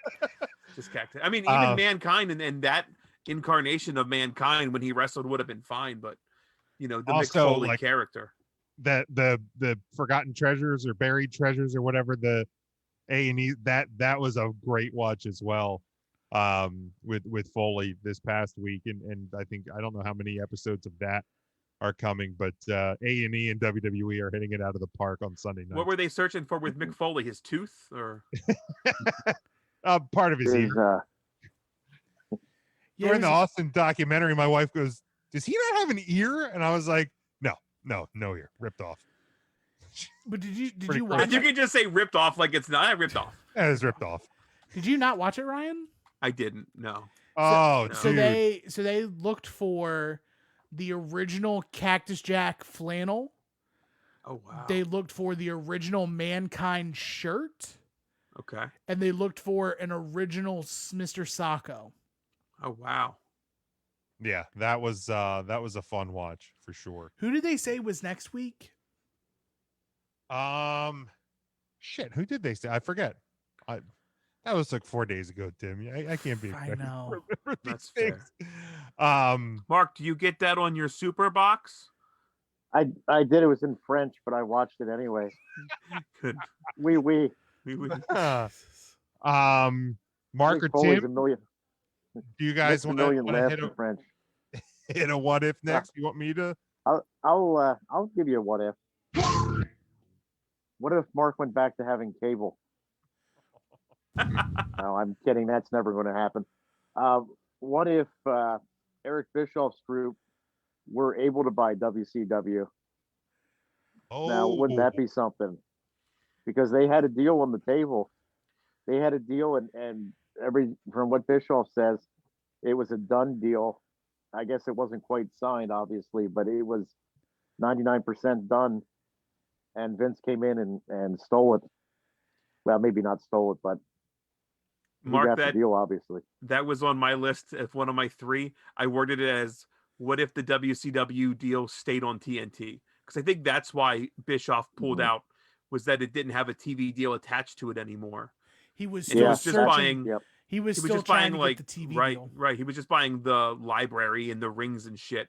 Yeah. And at that price, it Yeah. wasn't worth it. Yeah, But the Yeah, that price, time was- like that you, changes everything. you guys recall what the actual price tag was that WWF bought WCW for, right? It was like pennies on the dollar of what Yeah, Eric listen, was going to buy it for. $2.5 million for everything. unreal. That's crazy. That's 2. pocket change. Like- Unreal. I'm sitting here and I'm like, yo, I got maybe like 6-7 grand in the bank right now. I want WCW. Who do I need to saddle up with to get 2.5 million? You're a couple scratchies away. I am. Yeah, you were. Just take 7 grand. Just take 7 grand to the local 7-Eleven and like all the scratchies. Put all of your scratchies. Yeah, you would And then own whatever you win WCW. there, take it to the casino, put it on red. And then lose and cry. Real loud. Just, Then whatever you win my there, WCW money now. I want you Ooh, to take that. double zero, sorry. You take that money, cut it in half, and double it. Yeah, man. That's all you got to do. But yeah, I would have loved if That's- WCW didn't get sold to WWF. And Man, the war could have continued. I mean, who knows what could have happened? So okay, just because I'm not aware of the time, so like obviously the end of WCW was not great with greed and all the crappy pay-per-views bad. and the crappy TV. But at that point, they knew the doors were shutting, right? Is that why it Not- got that bad? they didn't know until like, so the last WCW pay-per-view was it Greed or was it Sin? It was Greed or Sin. It was I Sin can't and remember. Greed. Greed was the final one. When was Okay. New Blood Rising? Because that was trash too. New Blood Rising was. was in 2000. Yeah, it was the year So- before. Greed, I think people had an idea then. Now, mind you, that was March 18th, 2001. Okay. WCW gets bought the Monday leading into WrestleMania. Okay. And WrestleMania was April 1st. Because this my year. question is to the point of if that deal doesn't happen, WWE doesn't buy them. Like, is WCW even viable competition at that point, or were they already on the down low, like the downturn enough that it wouldn't have mattered? Like, would they have been sustainable if they would have came back? I mean, I guess because if Bischoff would have still been in charge, he would have been able to do the things he wanted to do, possibly. But was WCW sustainable, or would it have just been another year or so and Vince would have been able to sweep them up? That's a great point. Was the damage done? Yeah, I think Russo Like, ruined them depending on pretty where good. the time, that's what I'm trying to say, is like when the timelines were like, so they don't get sold. Russo WWE did a just- ton of damage on his way out. The new Oh, NWO. terrible. What was it? The NWO Black and Silver. It was. or yeah. or Yeah. is it a situation? And again, this isn't because has Impact Wrestling TNA has been around longer than WCW was around for. Is it a situation like them where it's like they're never going to be in competition anymore? Like they're not a threat to WWE, but like WCW is still going to be there. Is it that sort of a situation? Maybe. Like I just don't know if WCW was a competition then. Russo was out of WCW in October of 2000. So after that time, I think Bischoff comes back to try to like sweep up the pieces and say what you want. Sin or Greed, was it? Greed? The last pay-per-view was actually really good, I thought. I thought that Greed, the final WCW pay-per-view was pretty dang solid. And we get to that point where could they have pulled it up? Yeah. Here's why you could pull it up. Because shortly after WCW sells, TNA appears. True. Okay. And TNA's doing weekly pay-per-views. They don't even have a TV deal. Like, Bischoff could have figured out what he was going to do. And, like, I think it was just a matter of time before Bischoff gets the leg to stand on and turns it around. But even then, like, if WCW, like, there's so many dominoes after that, because if WCW never gets sold, Impact is TNA even a thing? Yeah. But yeah, possibly not. I mean, no, never. Yeah. Because Jarrett's still under contract with WCW. Jarrett's there's a lot of guys that still were like like Scott Steiner, DDP. I'm looking at the last batch, the last pay-per-view. Steiner, DDP, Dustin Rhodes, Ric Flair, Jeff Jarrett, Booker T, Rick Steiner, the Cat, Canyon, that had the Natural Born Thrillers. Okay, the WCW is not beating WWE with the Cat and Chris Canyon. But who better than Canyon? But they or the Natural Born Thrillers or Team Canada. But the Natural Born Thrillers, Goldberg's gone by then. He was gone at Sin. Right.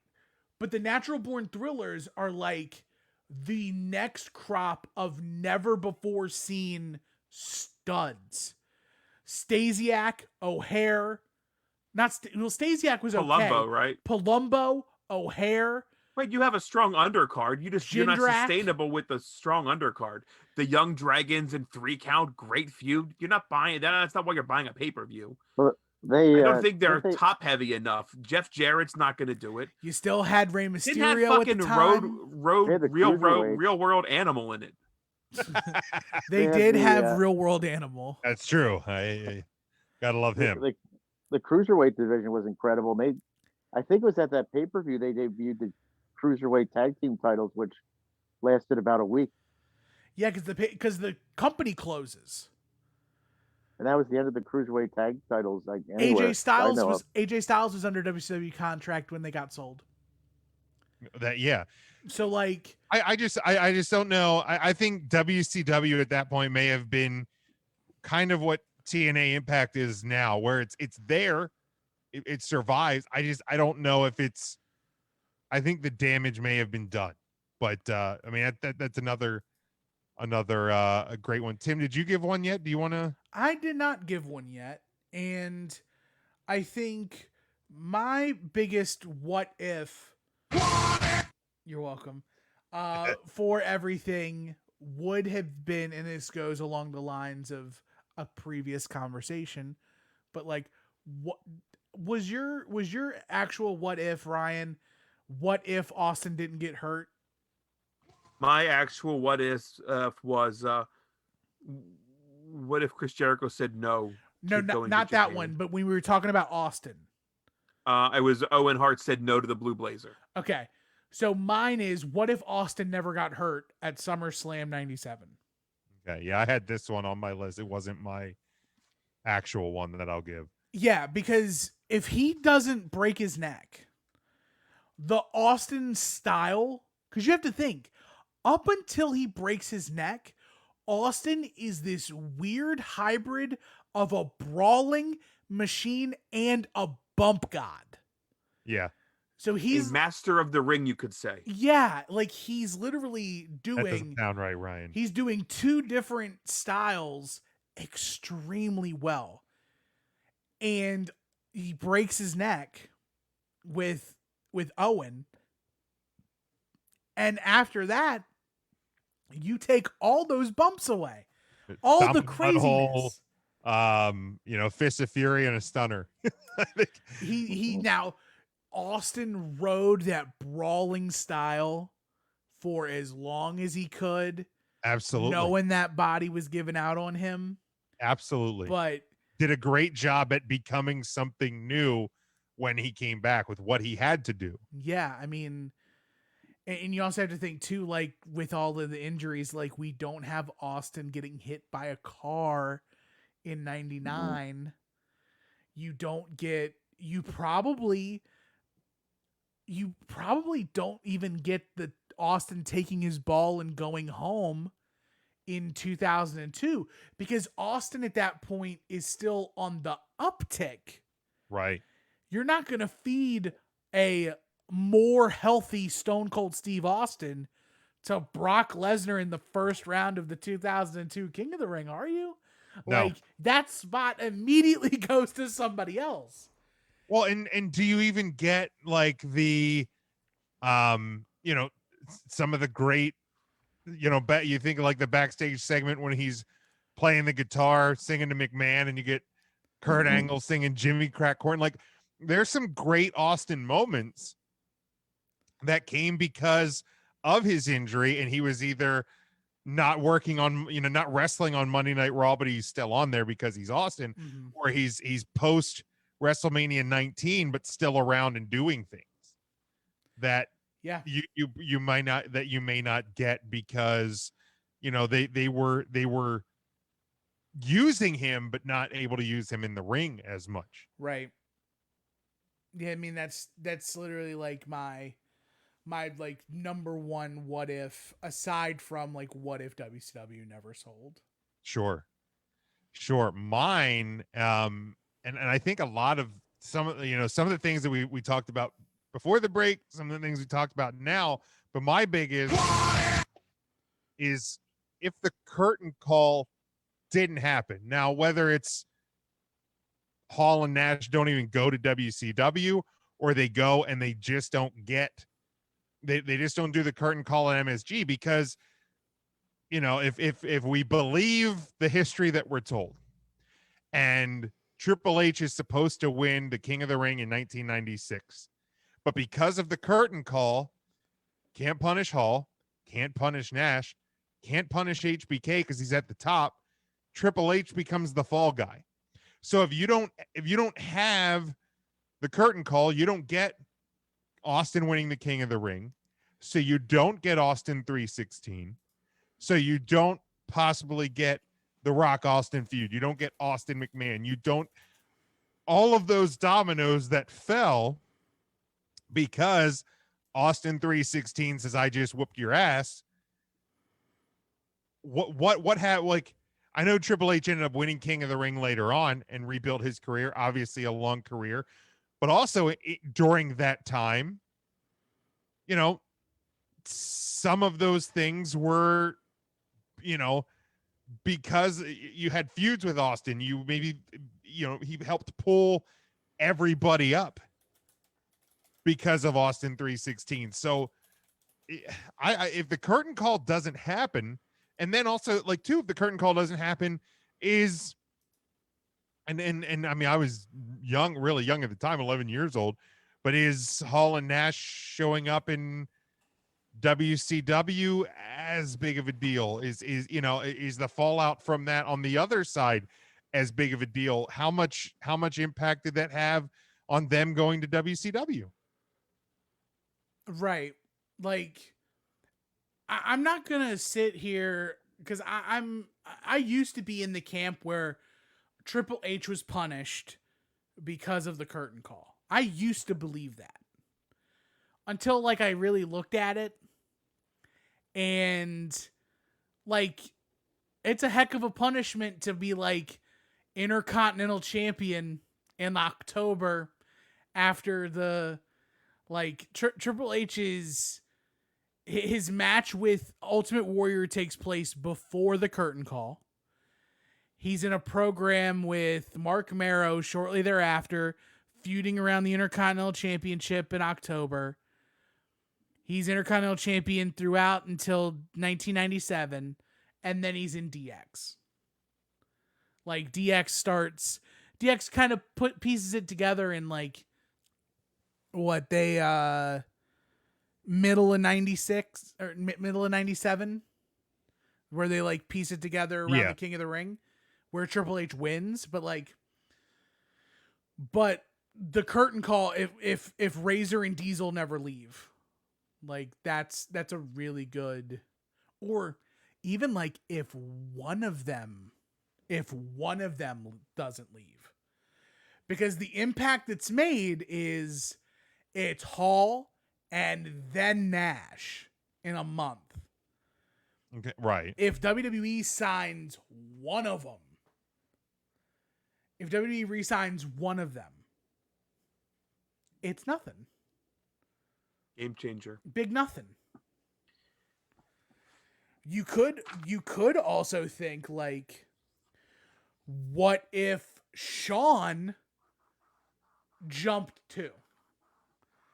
Ooh. Because there was always the talks of like, does Shawn eventually jump? Because somebody on Twitter had responded to this. Yeah. What if Shawn left for WCW instead of Brett? Because there was just as many conversations as there were about Sting leaving WCW and going to WWF, even going back as far as like 1990 with Sting.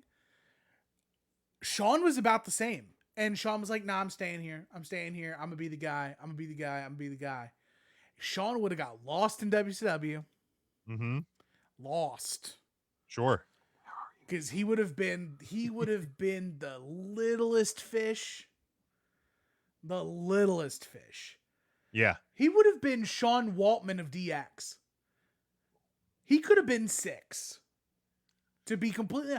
With Hogan, Hall, you're not wrong. And Nash. You're not wrong. Yeah. It's just wild to think about. Shawn Michaels in WCW at that time with Macho Man and Sting and Luger and Flair, like all of these other guys that you would, in 96 at that time, sure, you would probably put over Shawn. Who the hell is this? I mean, the point is, I think Shawn saw that writing on the wall and was like, I can't go there. Right. I want to look at a couple of the ones that responses here on our social media and in the chat as well. Charlie had said, "What if Brett agreed to Vince's pay cut?" That kind of goes hand in hand with some of the things we talked about. Wouldn't have got concussed by Goldberg. Yeah, that's true. What if Hulk Hogan never went to WWF? I guess back initially when he was Minnesota, right? AWA. Yeah. He's starting in AWA. I mean, are we even here? Yeah. Are we even talking about wrestling right now? If it wasn't for Hogan at that point. Imagine our AWA podcast. Brutal. Talking about the good old days of Nick Bockwinkel. Right. Devin had said, "What if Chris Benoit and Eddie Guerrero never pass away?" Well, everybody dies. Well, I mean, I don't know how to tell you this, Devin, but eventually everybody will. But they were. I get it. Right. I mean, if it was anybody but Devin, I wouldn't have made a comment. That's 100% true. The facts of life, bud. Charlie also says, "What if Austin called an audible and stunned Vince at the end of Mania 17?" I mean, I don't know. I mean, I think Austin's still Austin. What was that last one? What if Karrion Kross never wrestled? Is that what he said? So much. Karrion Kross directly related to the COVID-19 pandemic. They came around the same time. Oh boy, I'm not gonna put that on him. That's TikTok. bad juju. Woo. Yeah. But Yeah. that's a huge what if too. What if Right. COVID never happened? Jesus. Yeah. Wrestling is different. Yeah, a lot different. Do we get the head of the table? I still don't know if we. I still don't think we do. Do we If get? Roman doesn't I go feel away- like we get a stinker of a Undertaker match for his last match.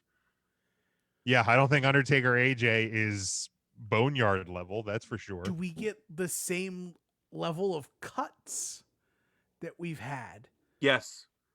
You think AEW so? would still be gigging themselves all night long. Just Cody. I mean, probably. Look, they can use budget cuts as the lame excuse, but I think the people that were released were probably going to be released anyway. I feel like, we had it in the on this day segment. Releases happen this time of year in the WrestleMania fallout. What if ECW found a home after leaving TNN? A good one there. Yeah, that could be. Jason says, what if Tony Khan's dad would have cut him off when he asked for wrestling stardom? Oh man. That's a good one. Also, Jason, if you're still with us, the Triple H tweet, the firing had to do with like Mickey James and I guess some others belongings from the WWE being sent in a trash bag in a box, and the person that did that was let go today. So here's a solid what if. I hope that's like Kevin Dunn's other job. Yeah. Wouldn't that be nice? Right. I hope it's whoever, whether it is Kevin Dunn or some other idiot that thinks 47 camera cuts in about 32 seconds is a good plan. But what's yours, Tim? It's not wrestling related, but it's like wrestling adjacent related. What if Conrad Thompson never gets involved with the Flair family? Jesus. Well, I don't have Have you to listened to I wouldn't have Pandora? to hear a Blue Chew commercial. I wouldn't know what Blue Chew was. But or like, her, or sassafras. but also like because of Conrad, wrestling podcasts blow up to a level never seen before. We were here first. Don't be rude. It's very true. Conrad stole our spot. But he gets Bruce Pritchard talking about wrestling. And it's back at WWE. He gets Tony Schiavone back into wrestling. Yeah, he's not one of the 3 play-by-play guys on AEW Dynamite each week. Yeah. 3, 4, 5 person desk. Who's counting? Right. And like, dude, that's a good point. He's a straw that stirs the drink.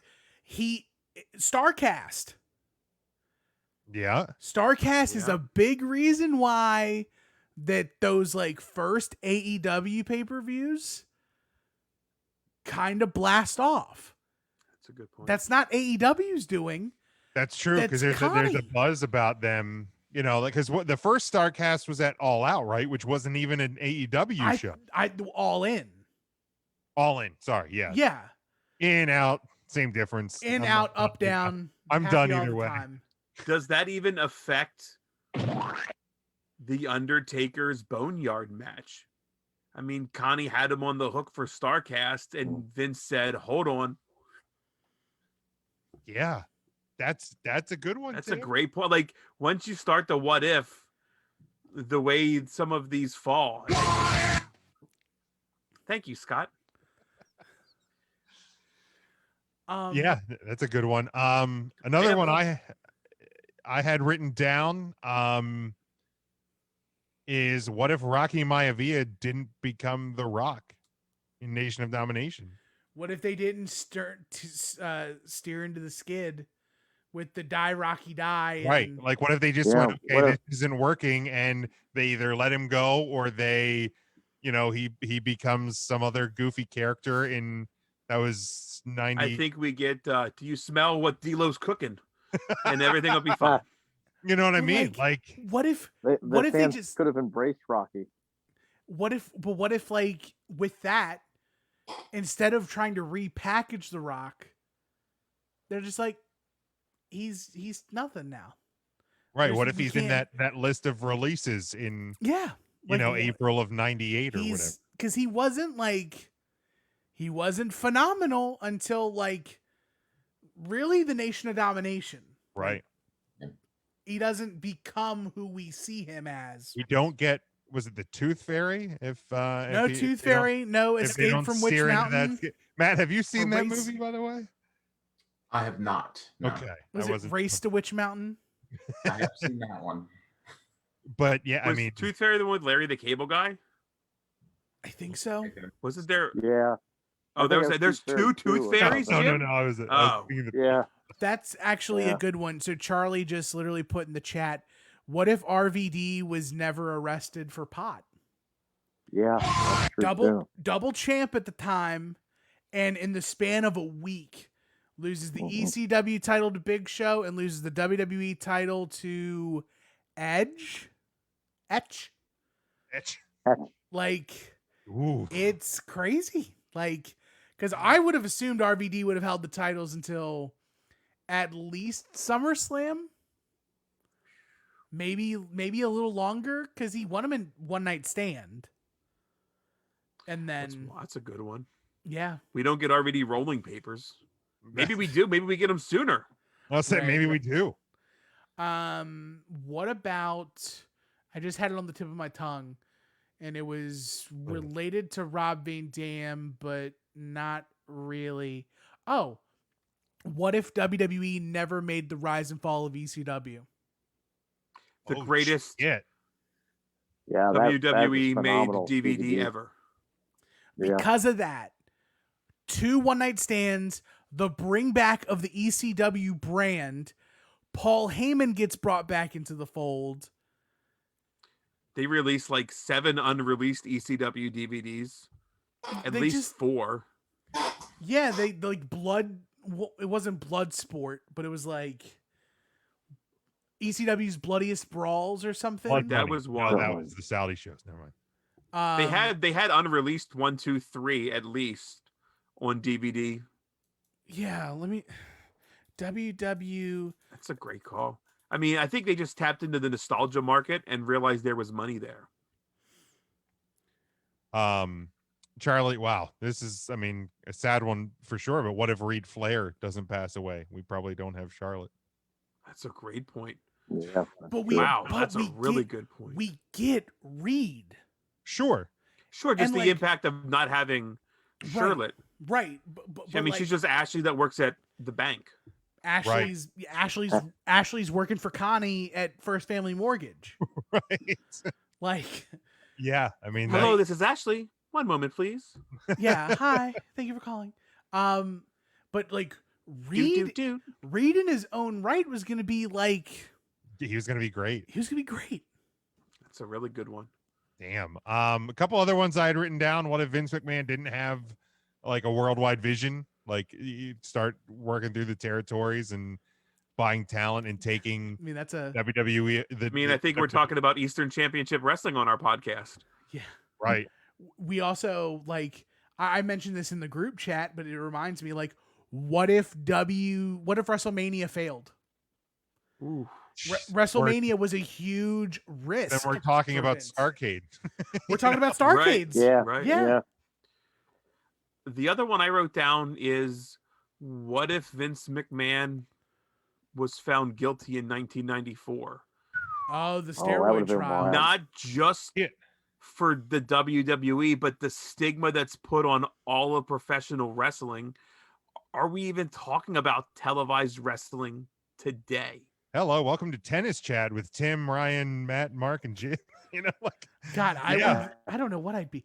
I think actually this would be really good if we wanted to open up like a 3CT mailbag and have like people write us in their what if scenarios. Yeah, I think we can love that. You know, or different kind of what if but a couple more I had written down. If Hogan never slammed Andre. You know, what would the fallout of that been if what if Andre just didn't play ball with Hogan Right. in that match, and God, Hogan it was goes like, for the slam fuck and he just you. can't do it? Oh, yeah, No, he just gives him the not big happening. fuck you. No. No. And No Hogan baby just looks- oil. No baby. Get out. No baby oil. No No. baby oil. I'd almost Um, like to see that better. That'd be good. What if like Hogan goes to lift him and he's just like, what if HBK didn't hurt his back in the casket match? You know, because like he doesn't go away. To be fair, he would have found something because he lost his smile before that, and he got beat up by like sailors before that. And What Too if many sunny days? What if Stephanie McMahon didn't invent women's wrestling?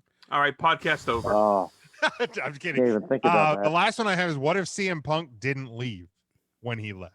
I knew you would bring that up. You salty That son was of yours. a bitch. You're One- unreal, Jim. One of mine was like, what if CM Punk had gotten his WrestleMania main event? Yeah, that's a good one too. It's a much better way to put it, Matthew. I mean, what if CM Punk was treated fairly? Oh, stop it! What was he? 400 and had safe and accurate doctor care for his arm. Right. Say it the way it really happened, Jim. Okay, Uncle Your Pete. revisionist history is bullshit. Yeah. Why didn't they just hand them out at the start of the pandemic? We'd already be over this. We'd have been fine. just hey, here's a We're Z pack. fine. Here's a Z pack. Drink some bleach. You'll be fine. Totally fine. Fine. He's literally Just fine. inject this light into your blood. That'll be totally fine. Yep. Did anybody have any other ones before we? I had a scenario. I was thinking if, and I think somebody touched on it. If Owen Hart were to go with Brett and the Bulldog and Jim Neidhart, imagine if they formed the Hart Foundation and feuded with the NWO, which was already in place, rather than having Brett join the NWO. Damn. Now, that would have been fun. 'Cause the Hart Foundation was on fire back then. That's true, man. Like if they all would have went with Brett over to WCW and been damn, yeah. Or I think even a Horseman feud against the Hart Foundation would have been phenomenal. it would have looked like AEW does now with all the stables. No, I think that would have been a great one. The only other one I could think of is what if Carlito didn't spit in the face of people who didn't want to be cool? What would Matt do at ringside? He wouldn't end to clean the apple, that's for sure. Matt might be picking up banana peels. Or Runts bananas. Jason said, "What if CM Punk got his ice cream bar?" That's a Charlie shame. I also can't says- believe WWE never did anything with that. And then the ones they The brought Punk. back are hot garbage. Total trash. They are so bad. As bad as Banana Runs. Ooh, that's bold. It's like I think frozen as bad as banana Runs. crinkle fries, Ryan. Crinkle fries are bullshit. Crinkle fries. Fuck crinkle fries. Like I said, Fuck I love Arby's for waffle bringing fries. them. Nobody. Waffle fries are delicious. Crinkle fries are shit. Why? You never cook right. They're soggy as hell. Why? I've had two great crinkle fries in my I life. have as well. You can buy the ones that are extra crispy. I don't want Or if to. you Why would you have to buy extra? They're French fries. Just fucking fry them. They should be crispy. They're fries. put them in your air fryer. Fuck your air fryer, Mark. Hey, Whoa! don't talk. Don't. I Don't love have the air a- fryer. I ain't cooking crinkle fries in them. Have an air fryer. as a You like flex. them? They're We shit. make crinkle fries at home all the time. They're delicious. And your wife's gonna divorce you for it. Whoa! My God! Who's gonna run off with the crinkle fry? They are just. That's the awful. final straw. That's it. That's it. Crinkle That's it. fries. I talked to her. She's not happy, Jim. Not happy about the crinkle fries. She is unfulfilled because of your choice of crinkle fries. Oh, you hate to I would've see that guessed- happen. Based on my I would have guessed it was something else, but I guess Crinkle fries It's is the not Crinkies. code. It's the crinkle Small fries. fry, big Jim. Your wife does Not enough crinkles. potato. Jesus. I'll Get it. tell you. You thought you were a stud. You ended up being a spud. Just not good. Crinkle fries are trash. You Why do you are get me started on stupid foods I don't like? You are trash. Because then I look like a fucking weirdo. Yeah. You don't like crinkle fries. Yeah, I'm a sausage guy. Yeah. Fucking Ugh, shit. I don't like crinkle fries. I don't like crinkle fries. Banana Runts taste like the mouth. Yo, man. All right. Banana Runs and crinkle fries. Oh God. Couldn't think of a worse combination, Mark. All right. Well, we're not going to get to the Charlotte Flair topic for tonight because we're already past 10 o'clock.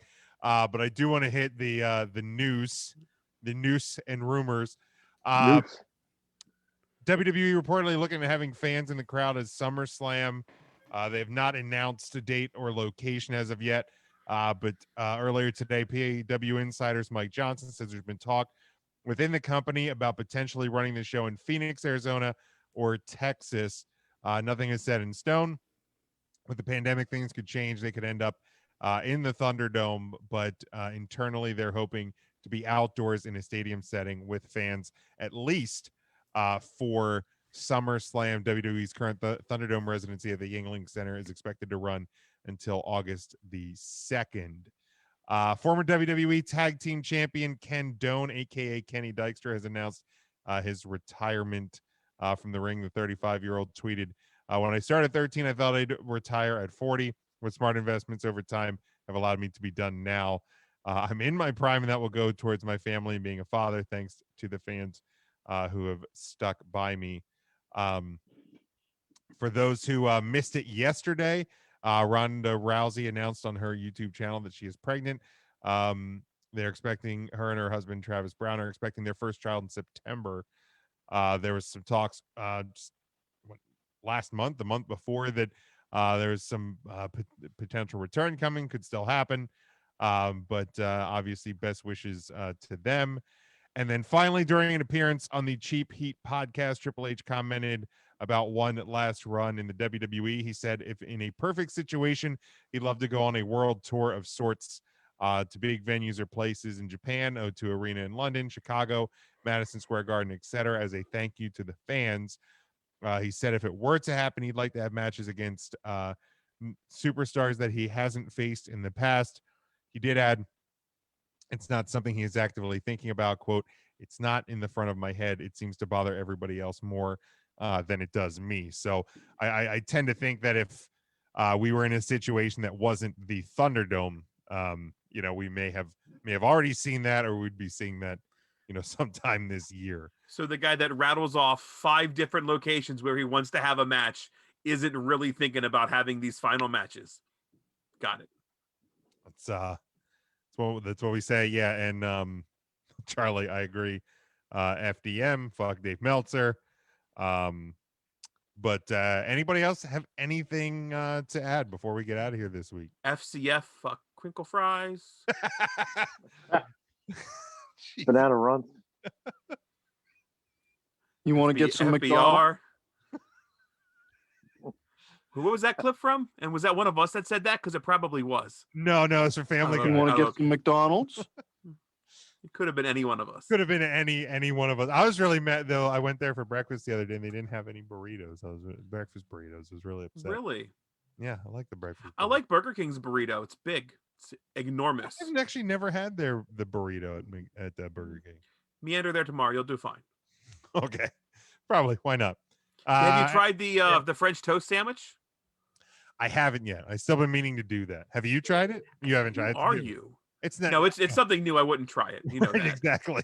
Can we clip Ryan saying it's big, it's enormous, please, for future reference? With the timestamp 208. Look, if we're talking about my waist, that might be the only thing applicable to that sentence. Conrad Thompson's head. It's big. It's enormous. Yeah, Conrad Thompson would fit that bill. That'll be on the board next week. So good. Make a fucking shirt about it. Yeah, Charlie says here, we were talking about a little bit earlier. Court Bauer post the MLW show will be will adhere to the guidelines in PA.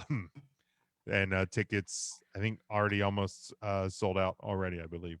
Anything else before we close out? Where are they taping? 2300? 2300, yeah. Smart. Tim, you're I can't hear you, Tim. Can you do that peace sign again, Ryan? Can you just hold that for me? Keep holding. Keep holding. Thank you. All right, thank you. Perfect. All right. Big and enormous around Ryan's whole piece. I do want to let everybody know during this is how easy it is to support independent professional wrestlers during this show while Jim was rambling about something. I reached WWE out. the best. AEW sucks. Yeah, Something along those lines. I reached out to the boar, and I ordered a boar shirt. Tim, can you hold that up one more time? It's that easy, folks. During the show, while looking like I was paying attention to Jim rambling, I ordered and supported independent professional wrestling, namely Boar, and that delicious, wonderful, softest shirt I've ever heard about. And also, during that time frame, I texted the boar and told him to not forget about Ryan and the shirt. And he responded with a thumbs up. And I think that happened shortly before the transaction took place. It absolutely did, because I'm assuming you messaged him, because he slid back into the DM and said, I got that 4X. Just out of nowhere. So I appreciate the reminder. Tim with the alley-oop. Send it. It's gonna be great. All right, let's close this thing up. Ryan, do you have anything to plug? No, I never do. Thanks for starting with me. I didn't have time to think about it. I mean, you get mad if I leave you till the end because you have nothing to plug. Why don't you plug at Boar's War again? At Boris War again. You just plugged him for me, Jim.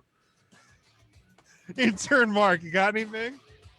I want to remind everybody to help out our friend Felicia Rose if you can donate or make a purchase. And I'd like to give a special shout out to SBJ over at the Coco Diner. It says it's in Hummelstown. Really, it's in Hershey, because if you look down the street, there's Hershey Park. So, hi, SBJ. Not to be confused with BBJ at the Night and Day Diner. Charlie Big says difference. Charlie says If you know what I mean. A Danhausen shirt while we were all rambling about something. Love that Danhausen. About time, Matt, Jim. About time. Matt, you got anything?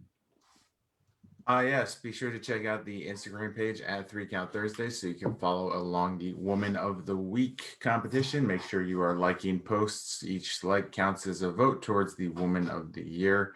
I'm assuming my social media stuff is still on here, so I'm not even going to bother to plug it. Don't follow Ryan at RYN Eagle because he has shitty takes on food. And like Mark said, please support our friend Felicia Rose in her current quest. Very good. Tim, what you got? I will plug myself, even though it's on the screen at Not the Tool Man across all platforms: Instagram, Twitter, Snapchat, if you care. I'm on TikTok. Send me TikToks as I just throw my pen everywhere. While Matt does the WizWit podcast, which may be around here in a bit, with WizWit.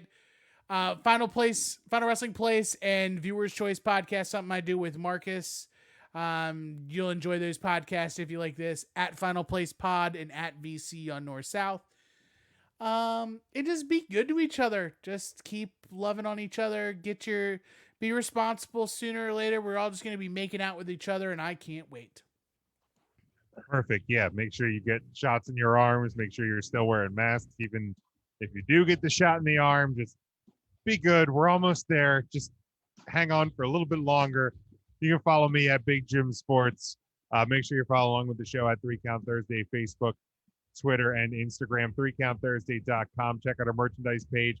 4 great merchandise lines, including the I'm a sausage guy line of merchandise and everything else, the new SmackDown logo, everything else over at whatamaneuver.net. Check out our home network, NGSC Sports at ngscsports.com. Our secondary network, Leib Sports at leeibsports.com. Until next time, stay safe, stay smart, and go for the pin.